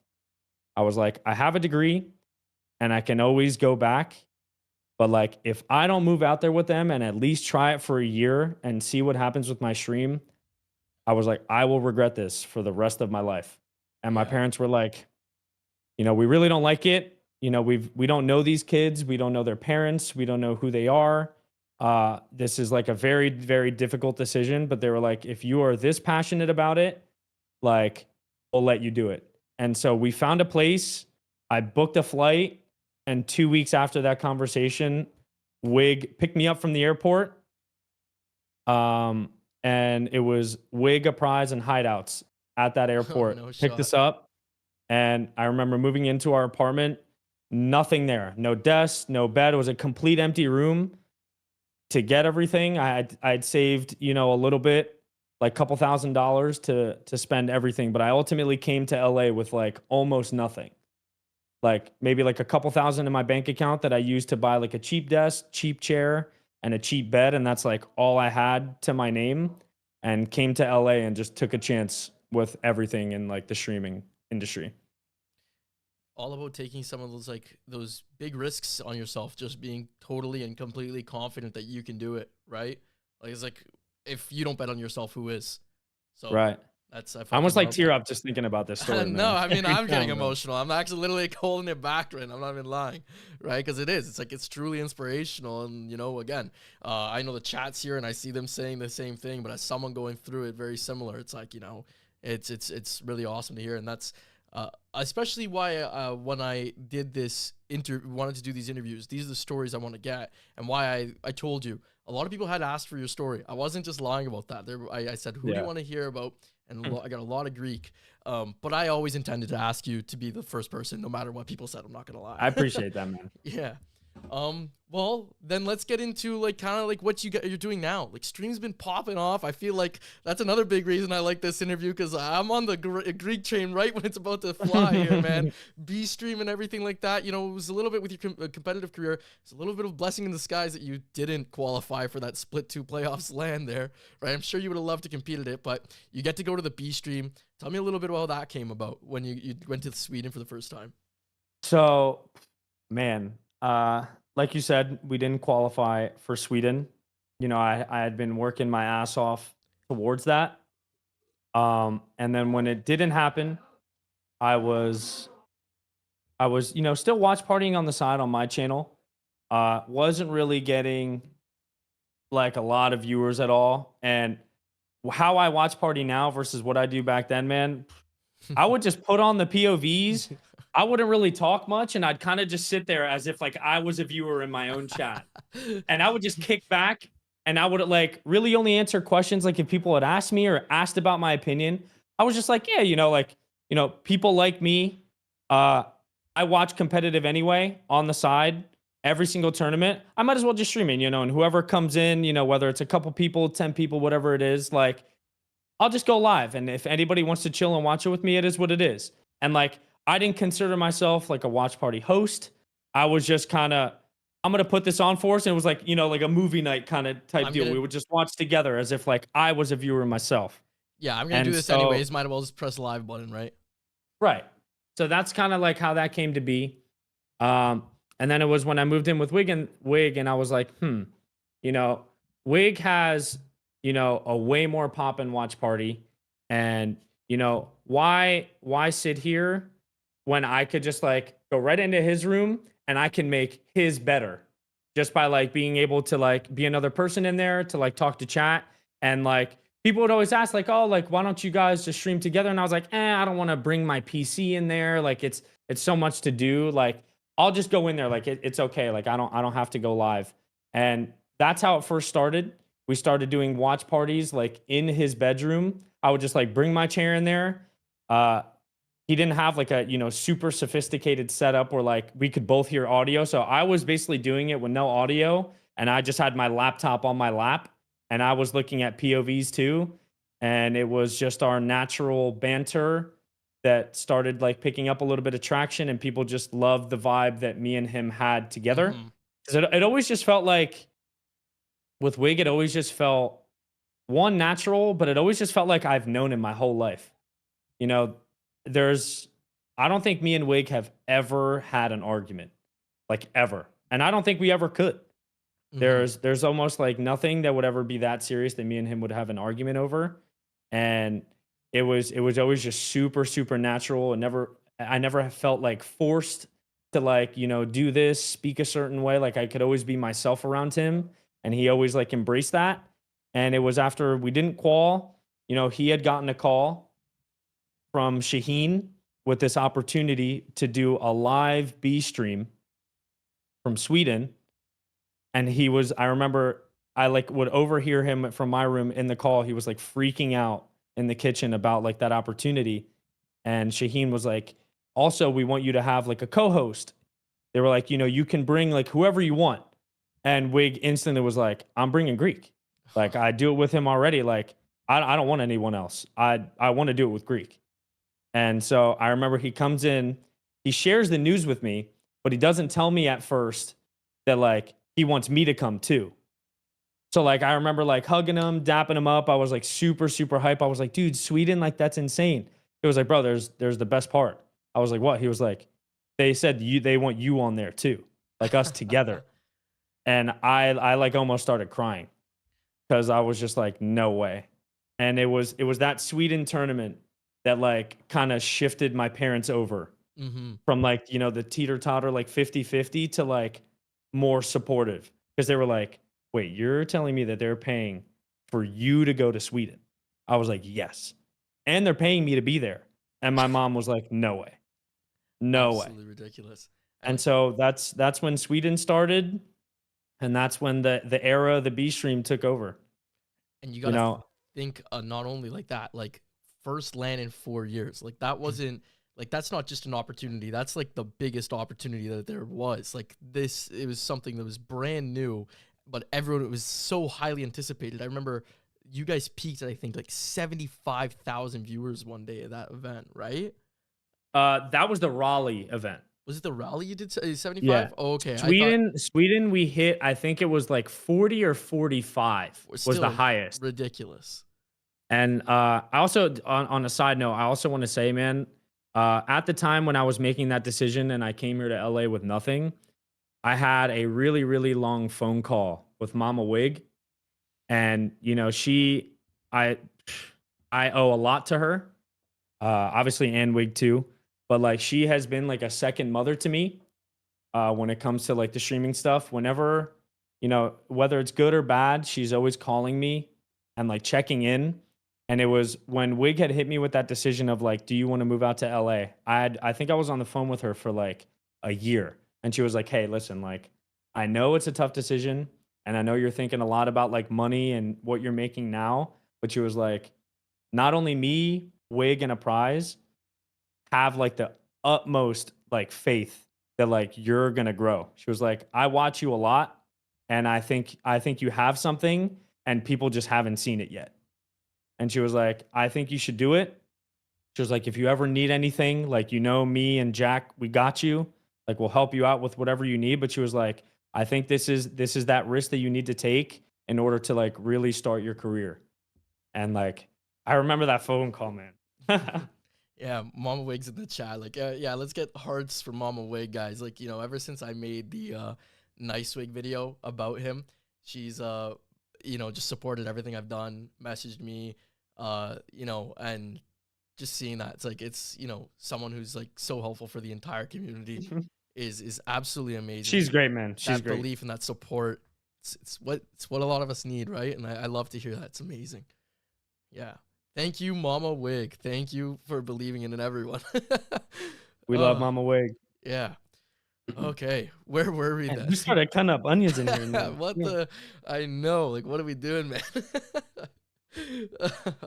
Let's take a breather for a sec here. Okay. Yeah, Swedenland. You guys are Swedenland, 45,000 viewers. Everyone was loving it, the vibes, the humor, especially there was the whole green screen joke.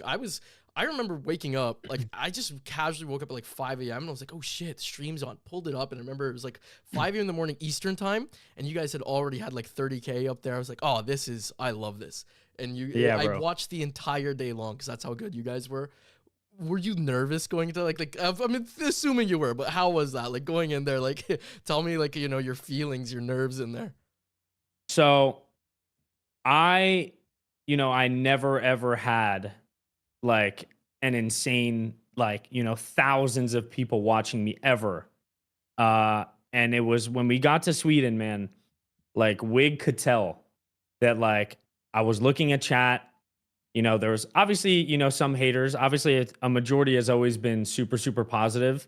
But like as a streamer, I feel like it's very easy to pick out like the negative comments. So when we first got there, Wig like sat me down and was like, listen, man, was like, I know you're nervous, but like just be yourself. It was like, just pretend. Obviously, it's easier said than done, but he was like, just pretend that the chat just isn't even there. He like dragged the chat over to like his side of the monitor so that it would be like farther away from me so I could like really focus on it. But like I was just super, super nervous because it was our first tournament together, like casting in person. There was thousands of people watching, but we also had to be a lot more professional, right? It's always a different environment when you're not in like your bedroom, at your setup. And I was like super, super nervous that I was gonna like accidentally like curse or say something like just like one of our inside jokes.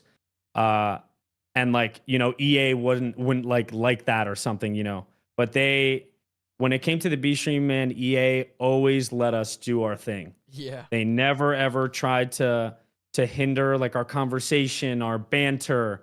Like they always kind of gave us the green light to just be ourselves, which that made it a whole lot easier. Like I remember I said like shit or like ass one time and I looked over at like Shaheen like this like side eye and he was like, bro, you're good, man. Like relax. I thought he was gonna like come in and like tackle me off like the camera or something. But there was something about that Sweden LAN that, me and Wig felt good about the job that we did, but there was two main takeaways.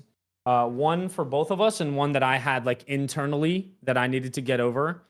There was a time in that Sweden tournament where Wig had to go down to the main stage for like a 20-minute interview for the beginning of, I think it was maybe game 4, game 5. Yeah. And I had to solo cast and switch the POVs myself. And I was borderline shitting my pants, man. I was so nervous being up there alone. It felt like I was left on an island with just 20,000 eyes looking at me. And Wig, I don't know if Wig will remember this, but he was like, bro, I'll be gone like 15 minutes. He was like, don't worry, you just have 20,000 people watching you, and patted me on the back as he walked out. I love and that. then I like, he's usually the main chair in the middle of the frame, and I'm always like a little bit off center. But when I like slid to the center and I was like, holy shit. I like looked to my right, looked to my left, and I was like, there's nobody here with me. And all these people were expecting me to give them top tier content. And I was like stuttering my words. I was like super, super nervous. And, that's always the game, the one casted game that I wish I could like forget, but I owe it to like my journey because it really, really made me like lock in to just like be yourself.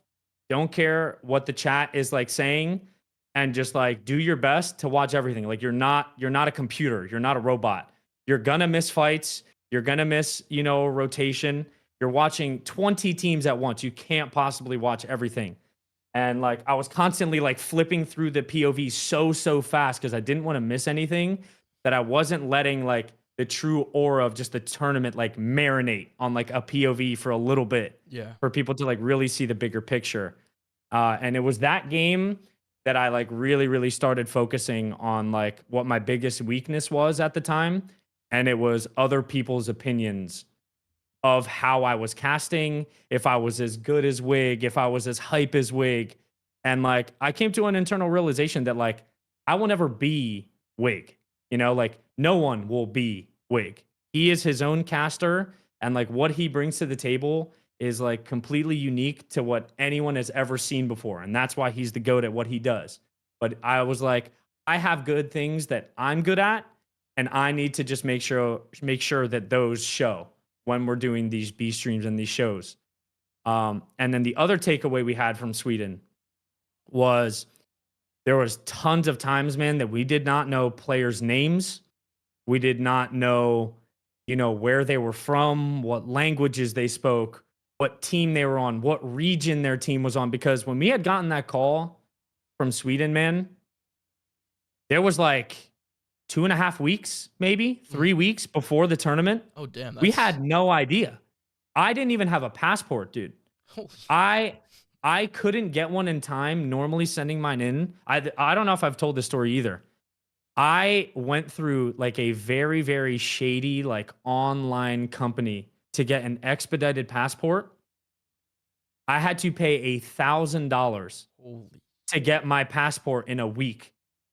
I had hideouts drive me to this like random office that looked so shady, and I dropped off my paperwork there. And I remember leaving it with them, and I was like, all right, well, one of two things is going to happen. Either one, you know, God works in mysterious ways, and I'm going to get this passport in time, because it was going to be very on time to when our flight was, like a couple days maybe before. I was like, I'm either going to get my stuff, or two, these guys are going to steal my identity, and I'm torched for the rest of eternity. And so, you know, we lucked out. I got that passport 3 days beforehand, and we were able to make it out there.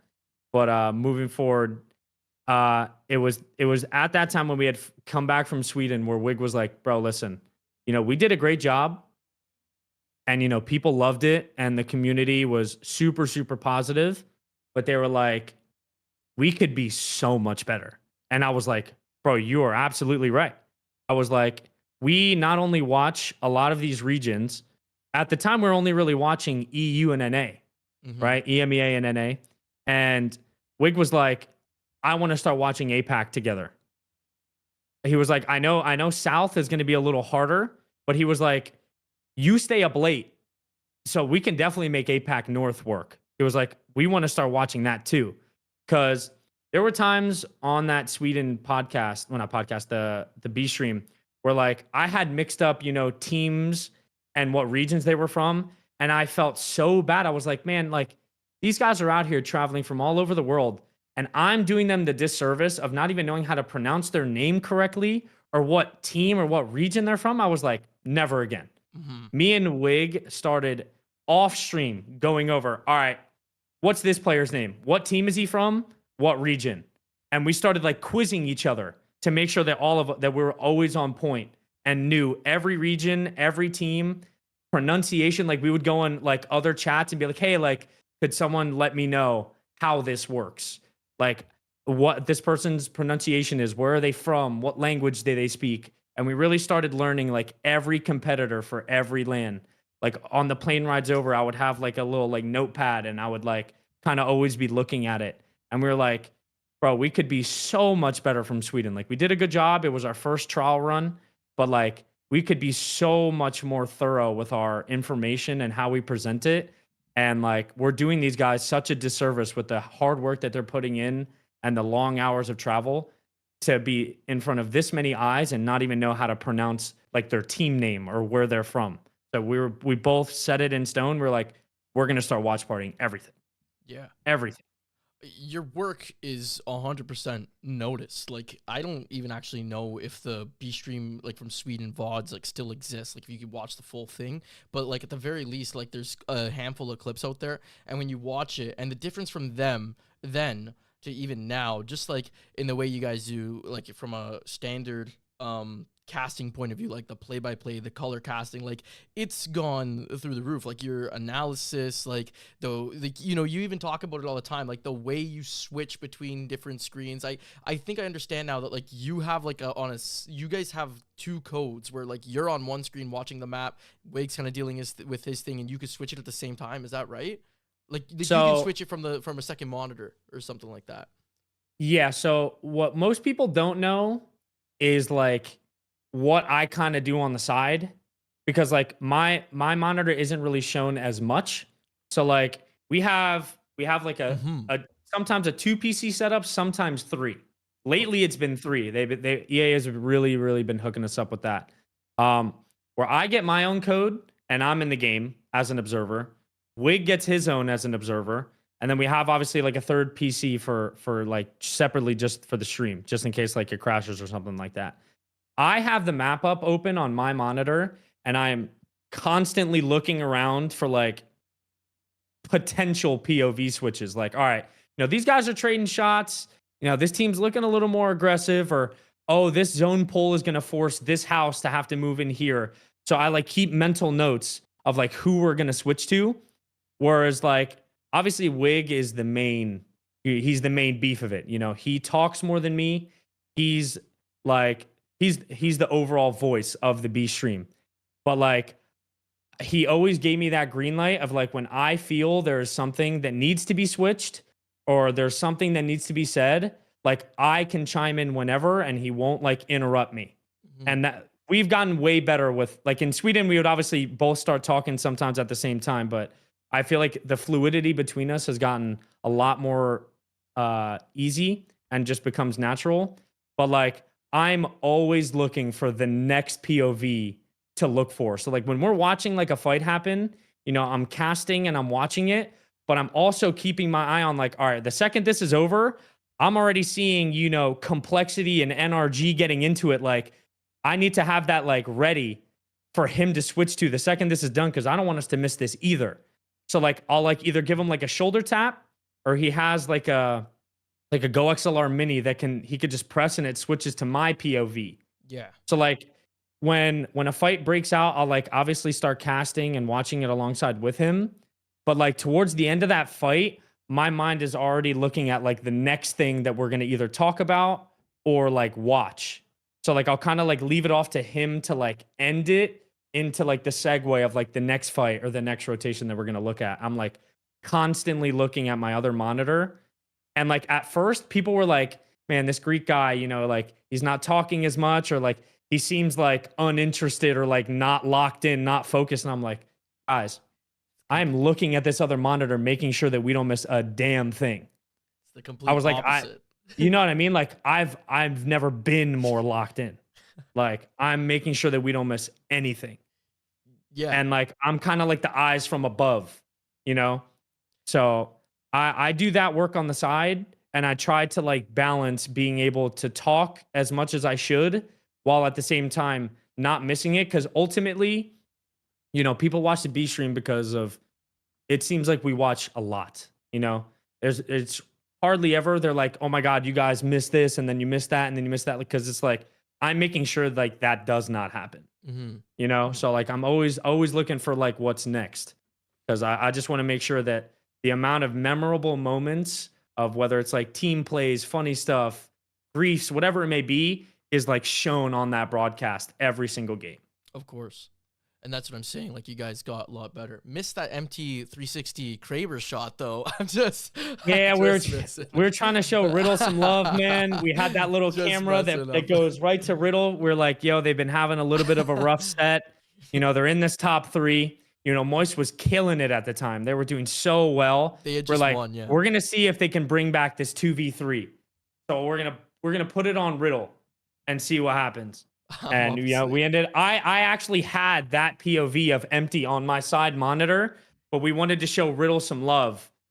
And oh man, we missed it. We missed it, but we got to watch the clip back right as the game ended. We got to show it to stream anyway. Yeah. But yeah, no, we missed that one for sure. That was one of our more notorious misses for sure. I'm obviously teasing. Hey, there's 60 people in a lobby. How are you gonna catch everything, right?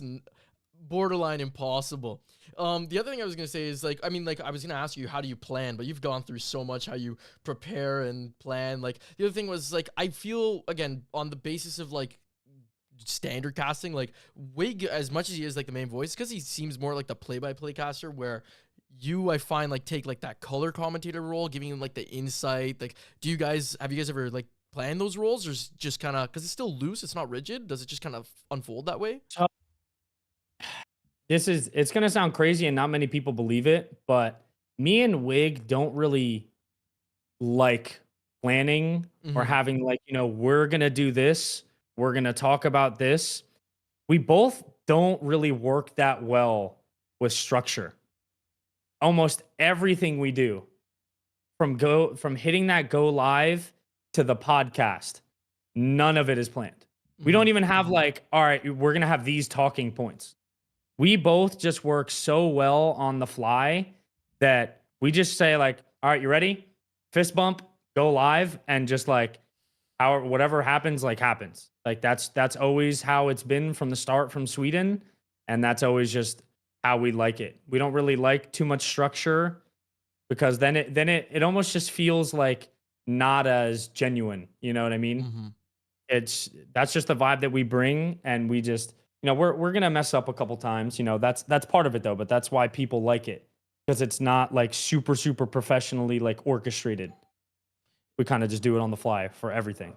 It's so funny how different I am. I have 4 pages of notes right here, like ready just for this interview, right? So like that's what I'm saying. Like it's amazing though. You could definitely tell. So that's why I was curious about it, because especially with the last 2 lands, split 2 playoffs and the split in the champs, I was watching your what's it called? How you like kind of like predict things. You will literally flat out call this team is about to do XYZ, and then it unfolds that way. And I'm like, that was just amazing. You said like 15 minutes ago, man. And like, so I even was curious, like, do you think like doing all these watch parties and like and everything like that, do you think it's improved like your skill as a player? Like, I do, and like I said, I've always watched partied a lot. Um, and I would always just kind of do that on my own anyway. So that was like the thing people really liked about me being on the B stream is that like I could almost answer everything as to like why a team did this, mm-hmm. why they thought the way they did, what made them, rotate this way versus this way. And I could always provide that insight because that's just always what I did. Yeah. Hold on, wait. Someone is knocking on my door. Could I answer that No real problem. fast? Take your time. Yeah. We'll talk to chat in the meantime. We got this here. Okay, that's cool, Mama Wig. Maybe if I want some B-roll, maybe I'll hit you up for those videos and such. Mike Breen has his iconic bang, and Wig has his iconic I'm gonna shit myself. I mean, that isn't that what you want in the highlight reels? as someone does that, it hits like a crazy Kraber shot. Sorry about that. No problem, no problem. Gucci. I was just reading some. Jayhawk said Mike Breen has his iconic bang, and Wig has his iconic I'm gonna shit myself. Full. Oh, did you have your headphones in when I don't know if you heard me. I read out. I said Jayhawk. He said Mike Breen has his iconic bang, and Wig has his iconic I'm gonna shit myself when it comes to calls. Yeah, Jay, guys. Real quick. I mean, since we're taking a little intermission here, this entire podcast will, I believe, I'm gonna keep the VOD up on Twitch. Not sure entirely if I keep it up at Twitch, but I can't see a reason why I'd unpublish it. But on YouTube, it'll also be there. If you go to my channel on the live section, it will all be there. You can scroll through there, and I'm gonna have a playlist posted up on my channel as well. But yeah, we'll hop back into some of the questions here that we were saying. So yeah, now you switch your core con. Oh, I want to ask first. Okay, so you've done 5 B stream watch parties at LAN and everything like that, right? Do you have, which one was your favorite experience? So 2 questions here. Which one was your favorite experience? And then what was your, I would say, like your favorite call from yourself, like something that you did? You're like, oh, I hit that one. I hit that one.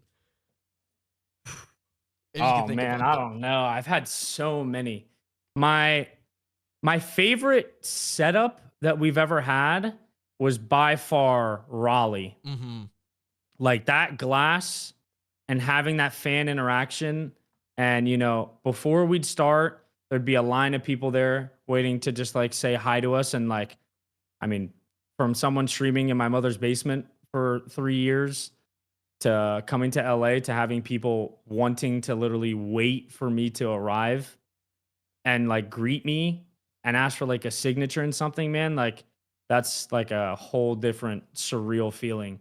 And I mean, that's always me. Anybody that could say this when we go to lands, like me and Wig, take every picture, take every signature, whatever we can do. Like we don't like ever having like a line and like, you know, people don't get what they like came for, you know, because we wouldn't be able to do any of this if it wasn't for them. So like if we got to take an extra hour after casting to like, you know, take the pictures, sign autographs, you know, just converse with people and meet people that support the B stream, like we're gonna do it every time. And that Raleigh setup was it was so awesome to be able to just meet so many people. And like, bro, there were people that paid for, you know, arena tickets and they stayed outside the B stream during the games rather than going inside to watch it. They would rather have watched us at the B stream, which is insane to me. Yeah. There was the dude with the RPR pillow, Liam. I remember his name. Like, it was like the rally setup was so good because like the fans were part of the B stream at that point. And I know it's like not entirely possible because like that's the venue setup. It is pretty cool now that you guys have the stage behind you, you know, that you had at London. But that rally one was pretty good. But sorry, I cut you off there. Continue. No, you're good. You're good. And then my favorite setup we've ever had, I think, was probably Split 2. And that was the one where they had us like off center to the main stage. But like, man, I could like just turn around and be, you know, 20 steps from the main stage. 15 steps to my left was a packed crowd. And like the goosebumps in that arena, man, during every single game from day one till match point finals, like you could feel that energy in that arena, man. And we were kind of right in the middle of not only the players and being able to hear their like screams when they won a game to like the crowd cheering, you know, TSM when they won a game. Like it was insane. The like placement that they had us. That was probably my favorite setup. My favorite like time was Raleigh though. Like that glass box was awesome, man. I loved it. Fun. Yeah. I almost bought a ticket to come out to London for champs. Like literally a week before, I was sitting there and I was like, do I buy a ticket right now? But I'm out in Canada. Flights were like $2,000. I didn't even know how I was going to get to Birmingham. I was hearing about travel horror stories and I kind of opted not to. And I'm not going to lie, sometimes I regret it a little bit, but I don't regret it because at the same time, you guys blessed me with a B stream raid, and that was the craziest shit ever. I sent you both big DMs after. I remember. Because it was absolutely amazing. I think I actually didn't capitalize on that opportunity a little bit too much, but that's on my own thing. Regardless, nonetheless, couldn't believe you guys thought about me in that moment. And I remember someone in my chat, he's still here. It's one of my viewers, Mystic, and he goes, Wig rated you, but this guy was messing with me for 4 days straight, and I was like, okay, stop lying with me. Who is it? Yeah. I saw it. Oh my god, I lost my shit. I didn't even know what to do. I was watch partying. I had nothing to stream for the rest of the day. I just sent it and just sat there and talked to chat. So that was awesome. So okay, so yeah, that's a lot of like the B stream stuff I want to talk about. You guys have switched your core content to watch parties. I mean, like we already talked about you doing that before. Do you kind of feel like now, especially because historically outside of NA, the Apex scene didn't really have like the biggest viewership, do you feel like you have a responsibility to put other regions on display to help grow the viewer base? Or do you just kind of even just do it now because it's your thing that you want to do? So I say it all the time to my chat when I'm watch partying EMEA is like, you know, obviously NA gets a bulk of the viewership, but like there are so many funny personalities and like really, really good people in all these other regions that like they don't don't get the recognition that they deserve. And like, yeah, I mean, we do definitely feel a little bit like we have the platform to do that. So we want to do that as much as possible. You know, obviously like what you see it on the B stream, like, a lot of people always say, oh man, you know, you're not watching TSM as much as the main broadcast or, you know, this tier 1 NA team. And we're like, cause we're trying to showcase everybody here, man. It doesn't matter if they're in 20th place, first place. Like we want everyone to get that chance of being on there. Like everyone should know their name, should know where they're from, what team they play for. And we want to just showcase as much as we can, man, because there's so much talent to go around. And like, it only helps the esport grow, right? If NA people start watching more EMEA or more APAC North and vice versa, like when we can integrate all of it, like it only just carries the game up. Yeah. Like, even for me, someone who like historically has been so deep in the trenches of Apex comp, the going thing was outside of NA, like the competition wasn't that strong.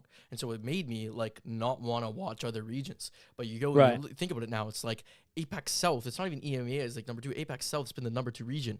APAC North, these guys, like the movement they put on in here, like the different way that they play compared to NA was like, oh my God, like how have I been missing out on this for so long? And I don't think a lot of people would realize that without you guys. Like you guys are undoubtedly like the 2 most influential people when it comes to Apex comp, in my opinion, at this point. There's obviously the pro players, stuff like that, but there's no one putting on that many people like the 2 of you have been. So it's absolutely amazing. You're doing a ton to honestly keep this game going. I appreciate that, man. Yeah. Okay, I have a little bit more of a casual segment now. Kind of talked about a lot of things here. I appreciate you sticking on this long. I didn't know how much time I'm chilling, bro. I'm good. Yeah, I'm good. So I love it. I love it. So here is a couple of things. So first of all, let's start real simple. Still on the kind of thing of Apex. Twitch Rivals. You got to compete at LAN out there. That was like a big LAN you got to play in recently. You guys took 4th place. What was that like? How fun was that being out with that crowd and everything? So, I mean, obviously, I started out in comp, and like I get that itch all the time, man. Yeah. And the only way I can like satisfy that itch is like being able to play in like third-party tournaments, Twitch Rivals or anything else that I could sign up in that's non-ALGS related. Because at the core, I still love playing, man. Like I still love to keep up with my skills. I'm top 200 rank right now, so I still play like a good bit. And it felt good to be on that stage, man. I've always wanted to hoist a trophy at a LAN, whether it's a Twitch Rivals or anything. Like I think that'll be okay for me. But it was just a great feeling. It was a great feeling to be able to play and satisfy that urge to like play comp. So, I mean, like, I had a lot of viewers because I put out, like, what are some questions you'd want to ask the Greeks? A lot of people want to know, like, if you had the opportunity, if it was, like, financially feasible to go into it, would you compete again? Like, if you could? I get asked this all the time, man. Yeah, I know. It's like the number one question. Unless it was, like, a super stable tier 1 contract, that, like, would be the only way I would consider it. But having not played comp now in like a year and a half, there is absolutely no way that would even be a thing that would ever get offered to me. But like that would be the only way, as if like, a TSM were like, hey, we want you to slide in and, replace so-and-so, which will never, ever happen. They're like, hey, man, that would be the only way that I could do it because like, dude, the watch partying has been like probably the saving grace of my entire like existence in this like industry. It's given me like purpose.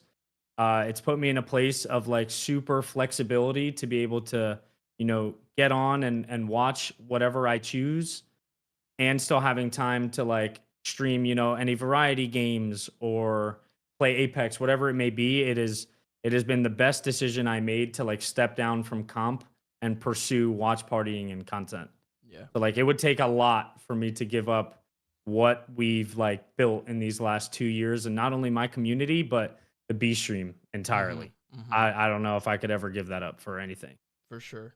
I think a lot of people ask that because like you've talked so much about how like you have that competitive itch, and like anyone who's like a natural born competitor, like it's always there. Like myself, I played competitive sports since I was 4 years old. I'm Canadian, right? So hockey's a big thing. I played hockey up until I was 17, and I had to stop because I got like a brutal concussion, right? So I kind of went out in a way that I didn't even really want to. And I've tried to find sports here and there to get back involved with, but nothing really will ever match like that competition I used to have. And funny enough, it's like I see video games out, and like when I see these guys hoist the trophy, the only thing that goes through my mind every time is like, fuck, what if I could do that somehow? Like it's right? But then you're right, like you got to find like what you can do to still stay in the space, and so that's why Yeah. my thing's been like, you know, focusing on the esport of it and the stories behind it. I don't even know if like there'd ever be a way I'd be able to do that. I'm not good enough, and I don't have the time to invest in it, right? But yeah, that's why at least, you know, if you get Twitch rivals, that's a ton of fun. A way that you could do it, and especially take home some money. Why not? There's some good teams Yeah. like Rogue's team. Who was it? It was Rogue, Sweet, and if I'm not mistaken, it was Rogue, Sweet. I can't remember For the third. what rivals? Rivals. It was Not Rogue, Rogue and Nocturnal, and Nuke Yeah. King. Yeah, that's a solid team that you have to, you know, like even though there's content creators in there, tough competition you were going up against. Right. Here's some other general questions I had that they weren't gonna like fit too much just within like your whole story, but I thought they'd be funny, and I have some pictures associated with them that I wanted some background on. So first, let's see if hopefully I could the technical difficulties, we don't run into them a bunch, but first, so you're really big into like streetwear, sneaker culture, hip hop culture. Where did that all come from? I wanted to know a little bit about that. Wow. This goes like way back into like high school. I just had a friend who was like really, really into sneakers, and he brought me into, or not into, but like a group chat where people would buy and sell shoes. And whenever there were like releases, we used to go and camp out. So we would sit outside of like the Foot Locker at like, let's say 2 in the morning. And like, depending on how hyped the drop was, you know, people would be, you know, they'd have like a tent set up. They'd bring like chairs, blankets, whatever it may be. And like the Foot Locker would open up at like 8 or 9 in the morning, and we would stay overnight outside to like camp out for these sneakers essentially. And that's where I started falling in love with sneakers, because like I wasn't getting, you know, your typical sneaker that just like sits on the shelves and you could just walk in at any time to get Mhm. it. It would literally sell out that day, and that's why people were camping out for it. And then once you got it, you could either resell it for more, or you could obviously keep it for yourself. And I never really got into reselling. I was more so getting the shoes that I liked. And like I would buy and flip like used shoes, but I wouldn't really ever sell the ones that I camped out for, because I wanted them for myself. And so over time, throughout the 4 years of high school, I kind of just like amassed this huge sneaker collection. And every year when I go back for Christmas, I usually do like a just chatting stream in my parents' like basement off my phone, and I just show chat like all the sneakers that I have. Yeah, here, real quick. I'll do it this way. This should be pretty easy. Oh, hold on, wait. Before I share this green, let me do this. I think have everyone's gonna see I this have your first. stream up on my other Oh, monitor. okay. So you could just it would see make it. it easier. Cool. Yeah. Yeah. Just make it. Here's young Greek with all his shoes that he had. Tell me a little bit about this picture. I think the caption on it I found on your Instagram, deep scrolling, said like you're moving out to your apartment, so you brought all this with you. So this was like, wow, man, this is a long It's one. an Okay, old so this photo. was before I moved into my first apartment in college. Yeah. It was like it was one of the ones like on campus. So I was a senior in high school there, I believe, and Yeah. I was going to college, and I remember we all throughout college, I went to a like a smaller school up near Harrisburg, Pennsylvania. It was like a 2.5 hour drive. And God bless my parents, man, because they did so much for me. And you know, looking back on it, man, like I owe them everything. My parents would do 2 drives up and back. One was for just the shoes. We'd fill up my mom's car with just the Oh my shoes, gosh. and then we drive back and come back to get the rest of my stuff. And anytime I moved, we would always have to do an extra trip for just the shoes, because the first car was just filled with just shoe boxes. That's ridiculous. 2 cars full of shoes. God bless my parents, Uh, man. that's Because I was amazing. just like, I was like, man, like these are my babies. This is my collection. Like it's almost part of like my room decor to Mhm. just have like a sneaker wall, you Yeah. know? And it's like if I go off to college 2.5 hours away, they don't do any good sitting here at my parents' house. Like they're not going to do anything with them. And so like I would bring them with me to college. And like if I ever moved apartments or when I graduated and I went back home, we still had to do an extra trip back and forth Yeah. to do just the shoes. That's And so yeah, that's always been something I carried with me. And man, every time I'm out here and I look in that closet and I have I like 10 to 15 pairs of shoes with me here.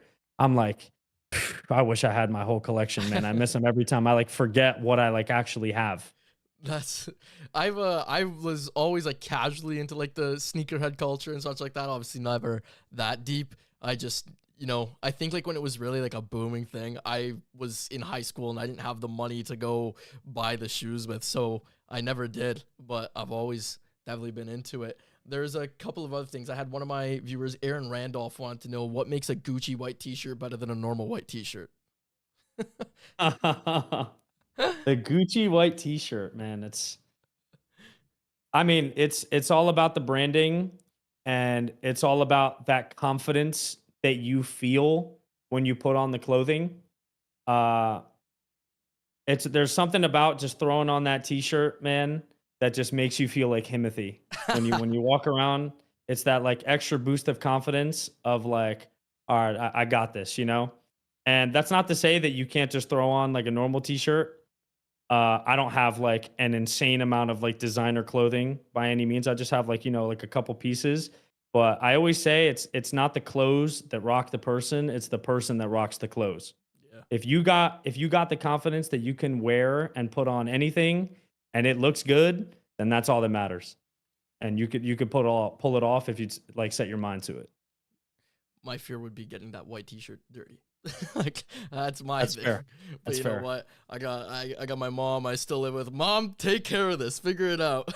Clean this, right? But actually, going back, that suddenly made me think of when you're saying like you used to take two cars, like shoes and everything like that. I was very similar situation. I lived about 2.5 hours away for university as well. Mine wasn't shoes. I've been trying to do streaming and everything like this like for like 12 years. And so I had my entire streaming setup I would carry back and forth. I'm talking like desktop PC, 3 monitors, light setup, everything like that. So that would usually take up one car, and then they bring 2 cars up to meet me, and one car would bring the rest of the stuff home.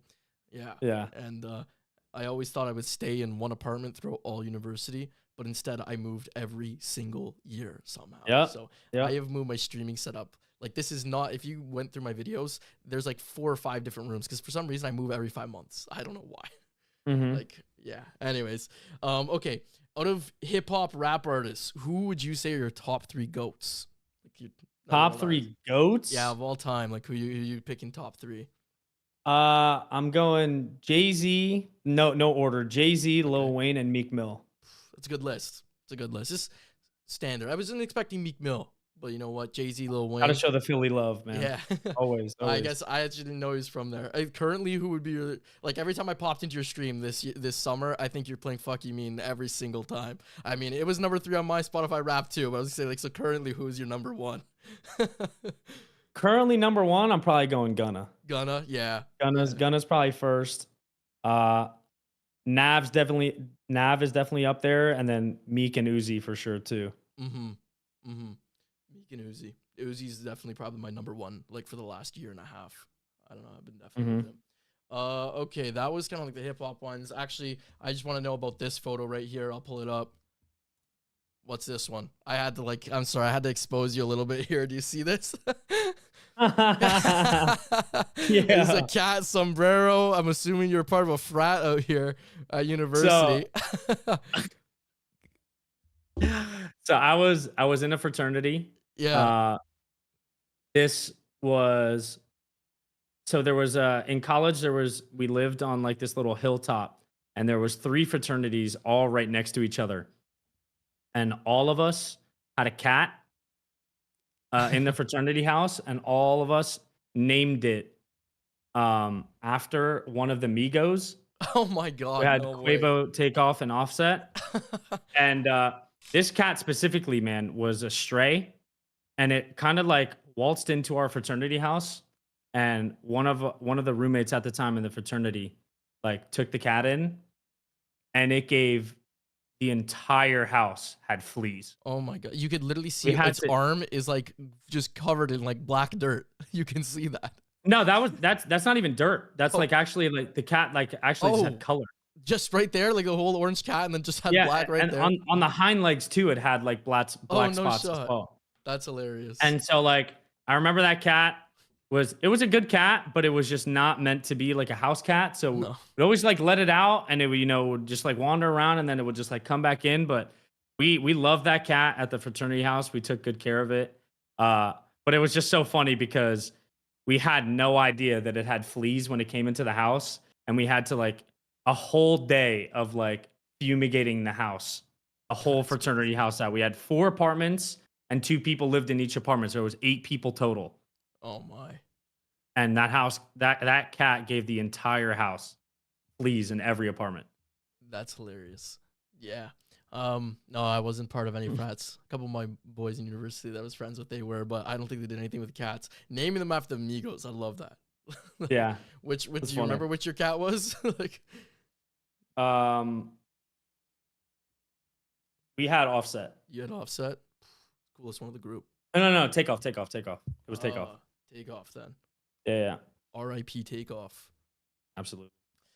The next thing I want to ask you about, like, I think you got the best caption game I've ever seen. Some of my favorites are actually this one. I couldn't find the exact wording, so I just went off what I remember. But so deep in my bag, found a French fry. Real recognize real, and you ain't looking familiar. And then Not at all. the number one, been farting this whole time. Y'all ain't seen shit yet. Where do you come up with these? Like, do you just off the dome, or do you have like someone like feeding you these? Where are you getting these from? So there's like, I'd be lying to you if I told you that I came up with all of these myself. I'd just be hard lying. Like just back then, like in college and stuff, it was like a really, really popular Philly thing to just like have a good Instagram caption, like a catchy, like one-liner wordplay. And like, you'd see like people using them and then you'd kind of, bite off what they had. And then like you could take half of one and kind of turned it into your own version.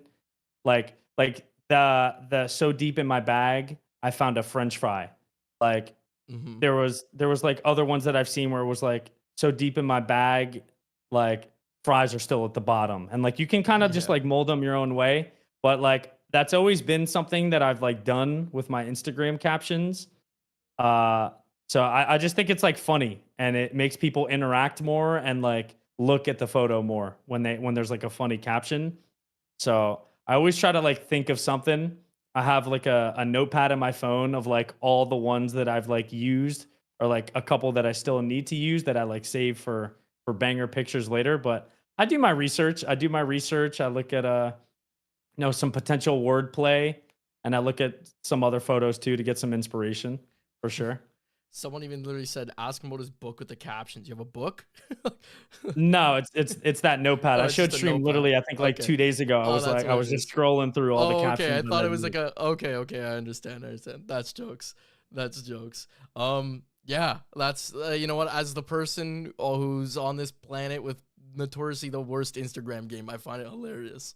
Like that's what I mean. Like I've always hated Instagram. I don't know why. It's not my thing. No, I feel it, man. I feel it. Yeah, a little bit. And then last thing I had here, I couldn't even find this clip. Funny enough, I put it in my video with Wig. You might have to pull up my stream here. And I have it tell up. me, tell me like when you can hear it, like when the delay maybe catches up and I'll start playing. Okay, I need to ask you a question. Do you see it on Okay. screen? You're good. Car. You're good. Oh my! I mean, look at that. Oh, here, let me actually restart it. Turn the volume up a little bit. Hold on. What is going on? Is this real? He gets back in the car. Oh my! I mean, look at that. Want to lick it? Dude, don't look at that, bro. You've eaten worse. And moving into what was the you've eaten worse? When it comes up for you, you can plead the fifth if you need to. Just always been like, Yeah. I might have to plead the fifth on that one. I think everyone can fill in the blanks. I'll plead the fifth on that one. I just needed to throw you for a loop here at the end of the stream. I mean, man, that's pretty much everything I had to say, if you had maybe like 10 minutes in case people have questions here, did you want to just quickly go through them? Yeah, of course, bro. Okay. I'm good for whenever. I want to say thank you for having me. I think this is the first interview I've ever done solo that someone's like wanted to have me, like, and just me. So it means a lot. Thanks for taking the time out, and thanks for having me. No, thank you for coming on, and then and even you got a lot of your community in here, sharing your community with me. I love it. It's like Of course, dude. I want to be able to like share as many stories as possible in this scene. And I knew that if you remember when I had made that wig video a day or two after, I popped in your stream, and someone said to me, they're like, "When's like the Greek story coming?" Right? And you answered, and you said, "Not yet, but like my time will come." And I think at the same time, I had the same thing. I'm like, I had so much going on. I'm like, but the time will definitely be there for Greek. And then like towards the end of this year, I'm like, I want to start this interview series where it's like, some of these are going to be made into videos, probably not all of them, but at the very least, the whole video, like interview will be there. I was like, there's no one better than to start this off with the Greek at this point. So I thank I you for appreciate that, bro. taking That means a your lot. time on your Saturday to do this. Yeah, guys in the chat, did you guys want to 10 minutes here? We'll run 10 minutes because I thought this was gonna be an hour long. We've gone for a long time. Again, thank you. Did you guys Hey, it's have gonna any be a banger questions? YouTube video though. Yeah, for real. Did you guys have any questions you want to throw in the chat, like something specific? I had a couple on community notes. Let me go to those while maybe some people throw some in. Sure, Java, let us know. What did you want to ask? Can Greek talk about his great moderation? That sounds like a biased question. Your Yeah, I'll talk about my mods for a little bit. So, in my channel alone, I wouldn't say I have like tons of mods, but the mods that I have are quality and they do so much for me, man. I know the biggest thing is having to just put up with my dumbass. I'm like really, really bad with technology, so they definitely help me out there. So not only just moderating, my watch parties and my streams and always keeping everything on par and just standing on business when they need to, but like the ones that cross over and mod wig too, and for the B stream, man, like, dude, they have to wake up at absurd times in the middle of the night, 2 a.m., 4 a.m., 5 a.m., whatever it may be, and mod that channel of thousands of people. Which, I mean, bro, if you've ever seen some of the stuff that gets said in that chat, it is absurd. Yeah. And the fact that they have to wake up at 3 a.m. to do that, is just insane. So, I mean, I'm sure I speak for Wig when I say this too. Like, we wouldn't really be where we're at if it wasn't for like people's dedication to like modding and helping out our channels and just helping us do our jobs as best as we can. So, Absolutely. shout out to the mods. Shout out to the mods, W mods. Couple of other things here. Goals for year 4 from Jayhawk. What are your goals for year 4? Goals for year 4. Ultimately B stream for year 4, man. We want that. We want that bad. We've been working hard. I think it'll happen. We haven't gotten any word yet, so there's no like leaks to be had or anything. I thought Like there was we gonna be genuinely like inside scoop. nah, we genuinely have no idea. Just kind of waiting to hear back from that, hopefully. And then the second biggest one for me is I want to find a new org. I want to find a home for sure. Yeah. Like, you know what? And hopefully I've seen like some orgs put out some posts here. They're starting to look for people. Hopefully you find what you're looking for there.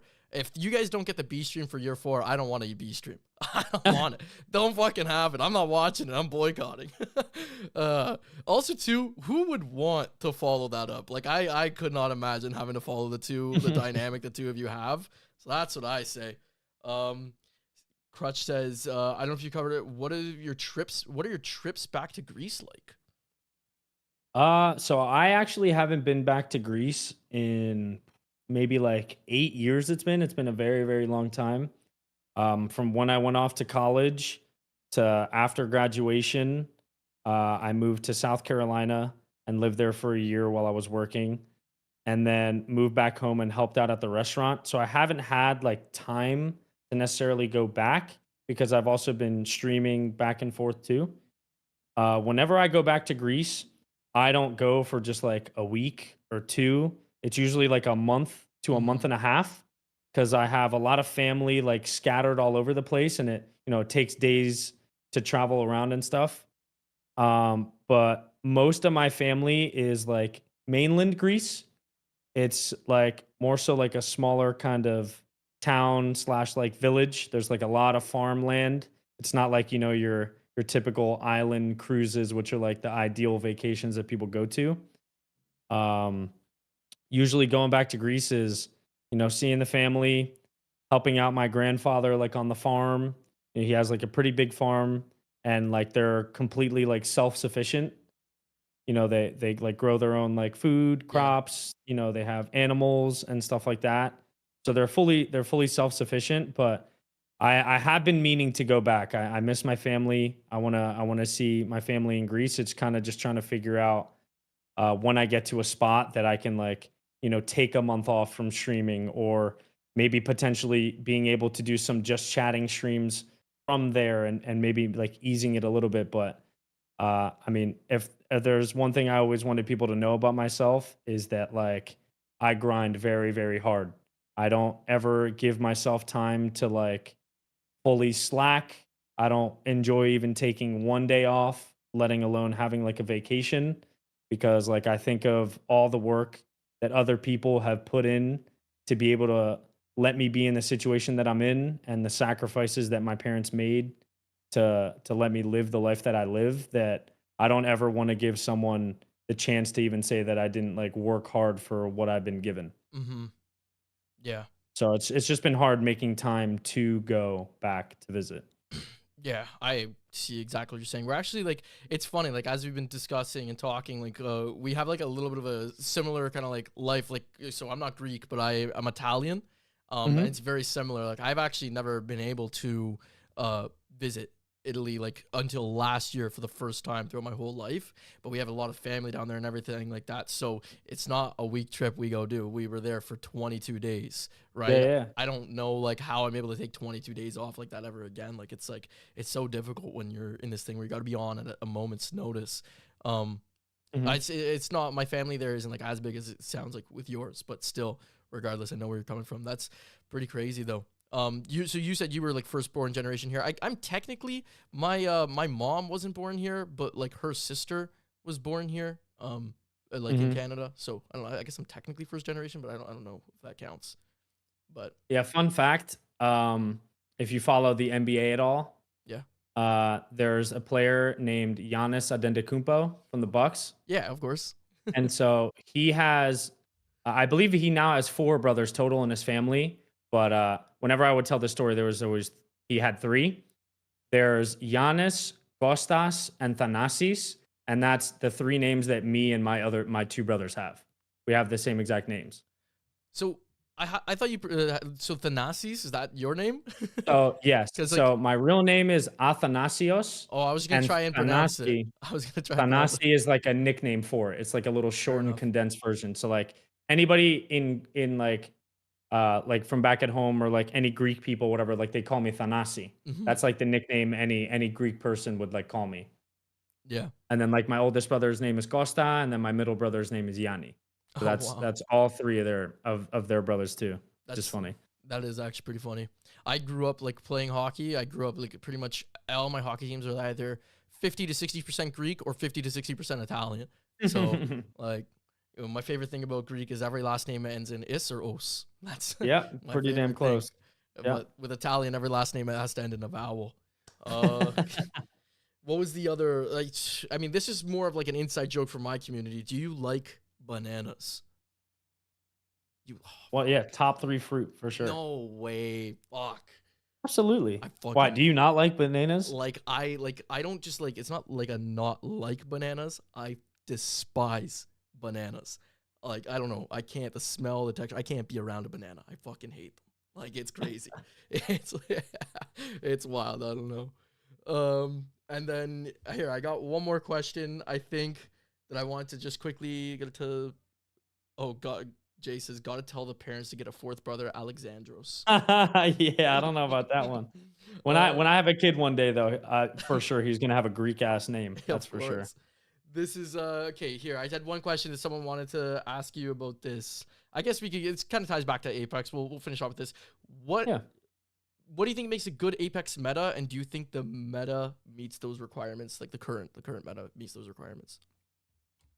So I think a good meta from an overall outlook, not just, from a player's perspective, but from a viewer's perspective, is a meta that not only is like appealing to the eye and is like interesting to like see, but it also gives the players a unique way to use the abilities and like create some type of skill gap where, you know, this team is better at using this than like others, which sets them apart, even though they have the exact same, set to use. It's more so like how they use the abilities rather than just like kind of just throwing all of them at the same time. Mm-hmm. Yeah. So it's still focused on gunplay and strategy, obviously, right? Right. And a perfect meta to fully grasp like a viewer's interest and like make them invested into it has to be appealing to the eye. I think we're there right now with the cat walls. I think cat was just such a great addition to like the character meta. And just watching like an end game of like 3 different cat walls go down at like 3 different angles is like insane. I think the one that's missing the mark a little bit for sure is the bangle. I think that there could be some type of change to the bangle, or maybe, a different character comes into the meta that does kind of a similar thing. But like the being stunned for 12 business days is just not really appealing to a player nor viewer. I think the bangle is getting very, very old to like watch. The toughest thing for me, as I've been doing some watch parties, and like I've been getting better at them. I was really bad when I started, but the toughest thing for me still sometimes is end games when there's a person who's been hit by a bangle, they're in a smoke, and they walk through a cat wall all at the same time. Yep, and just can't see I anything. just look at the stream like, I don't know what the fuck's going on anymore. If we don't have a map, Oh yeah, stream, we I'm said like, that it's at over. LAN too. We're It's like, fucking over, chat, we boys. don't have any idea what's going on. I got no idea. Like, especially I found wall zones are crazy. Like, where like every time the end of a wall zone, I'm like, yeah, just wait till we see who pops up and wins. I can't fucking see it. Yeah. And I'm not gonna switch the stream at this point. Like, start lagging and miss it out. Like, that's the visual clutter. That's the only thing I think I don't like about the current meta.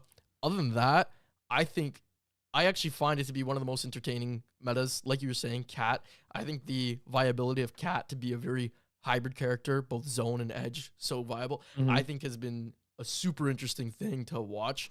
Like in the past, we had such hard edge teams and such like hard zone teams, and we've been able to see a lot of flexibility kind of come out. And it almost allows every team to be flexible if they have a cat, that they don't have to be center map God spot posted up in all the time, which is only going to increase the skill gap of the players. Obviously teams are going to get more practice being edge or zone, whatever it may be. But like you said before, the older metas were you kind of had to just pick. We're either going to be a zone team or we're going to be an edge team. And I don't necessarily think that's the case right now. Other than like obviously Bangalore, what I talked about, I think the meta is like pretty healthy. You have, your 2 main characters of like Bang and Cat that are picked, but it's that third character that we see so many teams have like a different vision to how they want to play. We've seen Watson, we've seen Rev, we've seen Fuse, we've seen Horizon. And I think we're getting to that healthy medium of a meta. I think the only thing that a lot of people want is just some type of difference to Bangalore. It's more so just like the digi fighting and those bang ults that if we can get them to a healthier place and adjust them even like a little bit, I think we're going to have like one of the most diverse comp metas like we've ever had. We're seeing Conduit in too, like, Bang Cat Conduit, Bang Cat Horizon, Bang Cat Fuse, like Bang Cat Watson. It's that third character flexibility is like super, super awesome to have, because it also helps teams like be distinguished by viewers, and it also gives them like their own identity. If there's that solo Rev team in the lobby, there's that Watson team, there's that, whatever it may be, it helps teams also build their own identity. Especially it doesn't since like make every team, Pathfinder, Watson, Wraith, which is Yeah. like what it used to be. Nobody would ever stray away from that trio of characters Yeah, at first. exactly, exactly. And like, I mean, like you're saying, like identity, right? Now, whenever I see a team running Watson, I'm like, oh, they're running the Black Hand comp here, right? Right. But like the thing is, ever since Black Hand, and I got to like go do a little bit deeper dive into their team and such like that for a video, like I love watching teams run that comp. Like that's one of the most interesting ones I want to see, because Yeah. you think of Watson as such a defensive character, but when you're running on edge and there's teams succeeding with it, oh, I love it. I'm like, I love that. That's like PSQ, Team Penis, that's what they've been running. Like Now we're starting to see more Bloodhounds come back Yeah, I into the know, mix, I man. know. I don't know how that's gonna fare, but we'll yeah, we'll I wonder see if that's how people start liking it. we'll have to see. I think that's most. I've been seeing that. Actually, I haven't paid attention enough to scrims to make a comment on that. I've been a little bit out of touch with scrims. Too much editing. I spend 40 hours editing a week. I'm trying to figure out how to offload that. I feel that, man. I feel that. Yeah. Yeah. Other than that, I think that's pretty much it from me. You know what? Thank you again so much. Thank you guys all for hanging out in the chat. I know a couple people like dropped subs. Like I mentioned, I wasn't gonna call it alerts or anything, so I appreciate you all hanging out here. Greek, let everyone know, especially for when I make this in a video, where can we find you, man? Yep. So I stream just about every day. Actually, I do stream every day. I don't even take a day off. Twitch.tv/Greek. I do watch parties. I play some variety. I play ranked. I do just about everything Apex has to offer. I'm doing it. So yeah, you can find me there, and then obviously I have like Twitter and Instagram as well too. Yeah, it's twitch.tv/Greek, and then Twitter is Mr. Greek God _ right? Yeah. We'll have the links in there.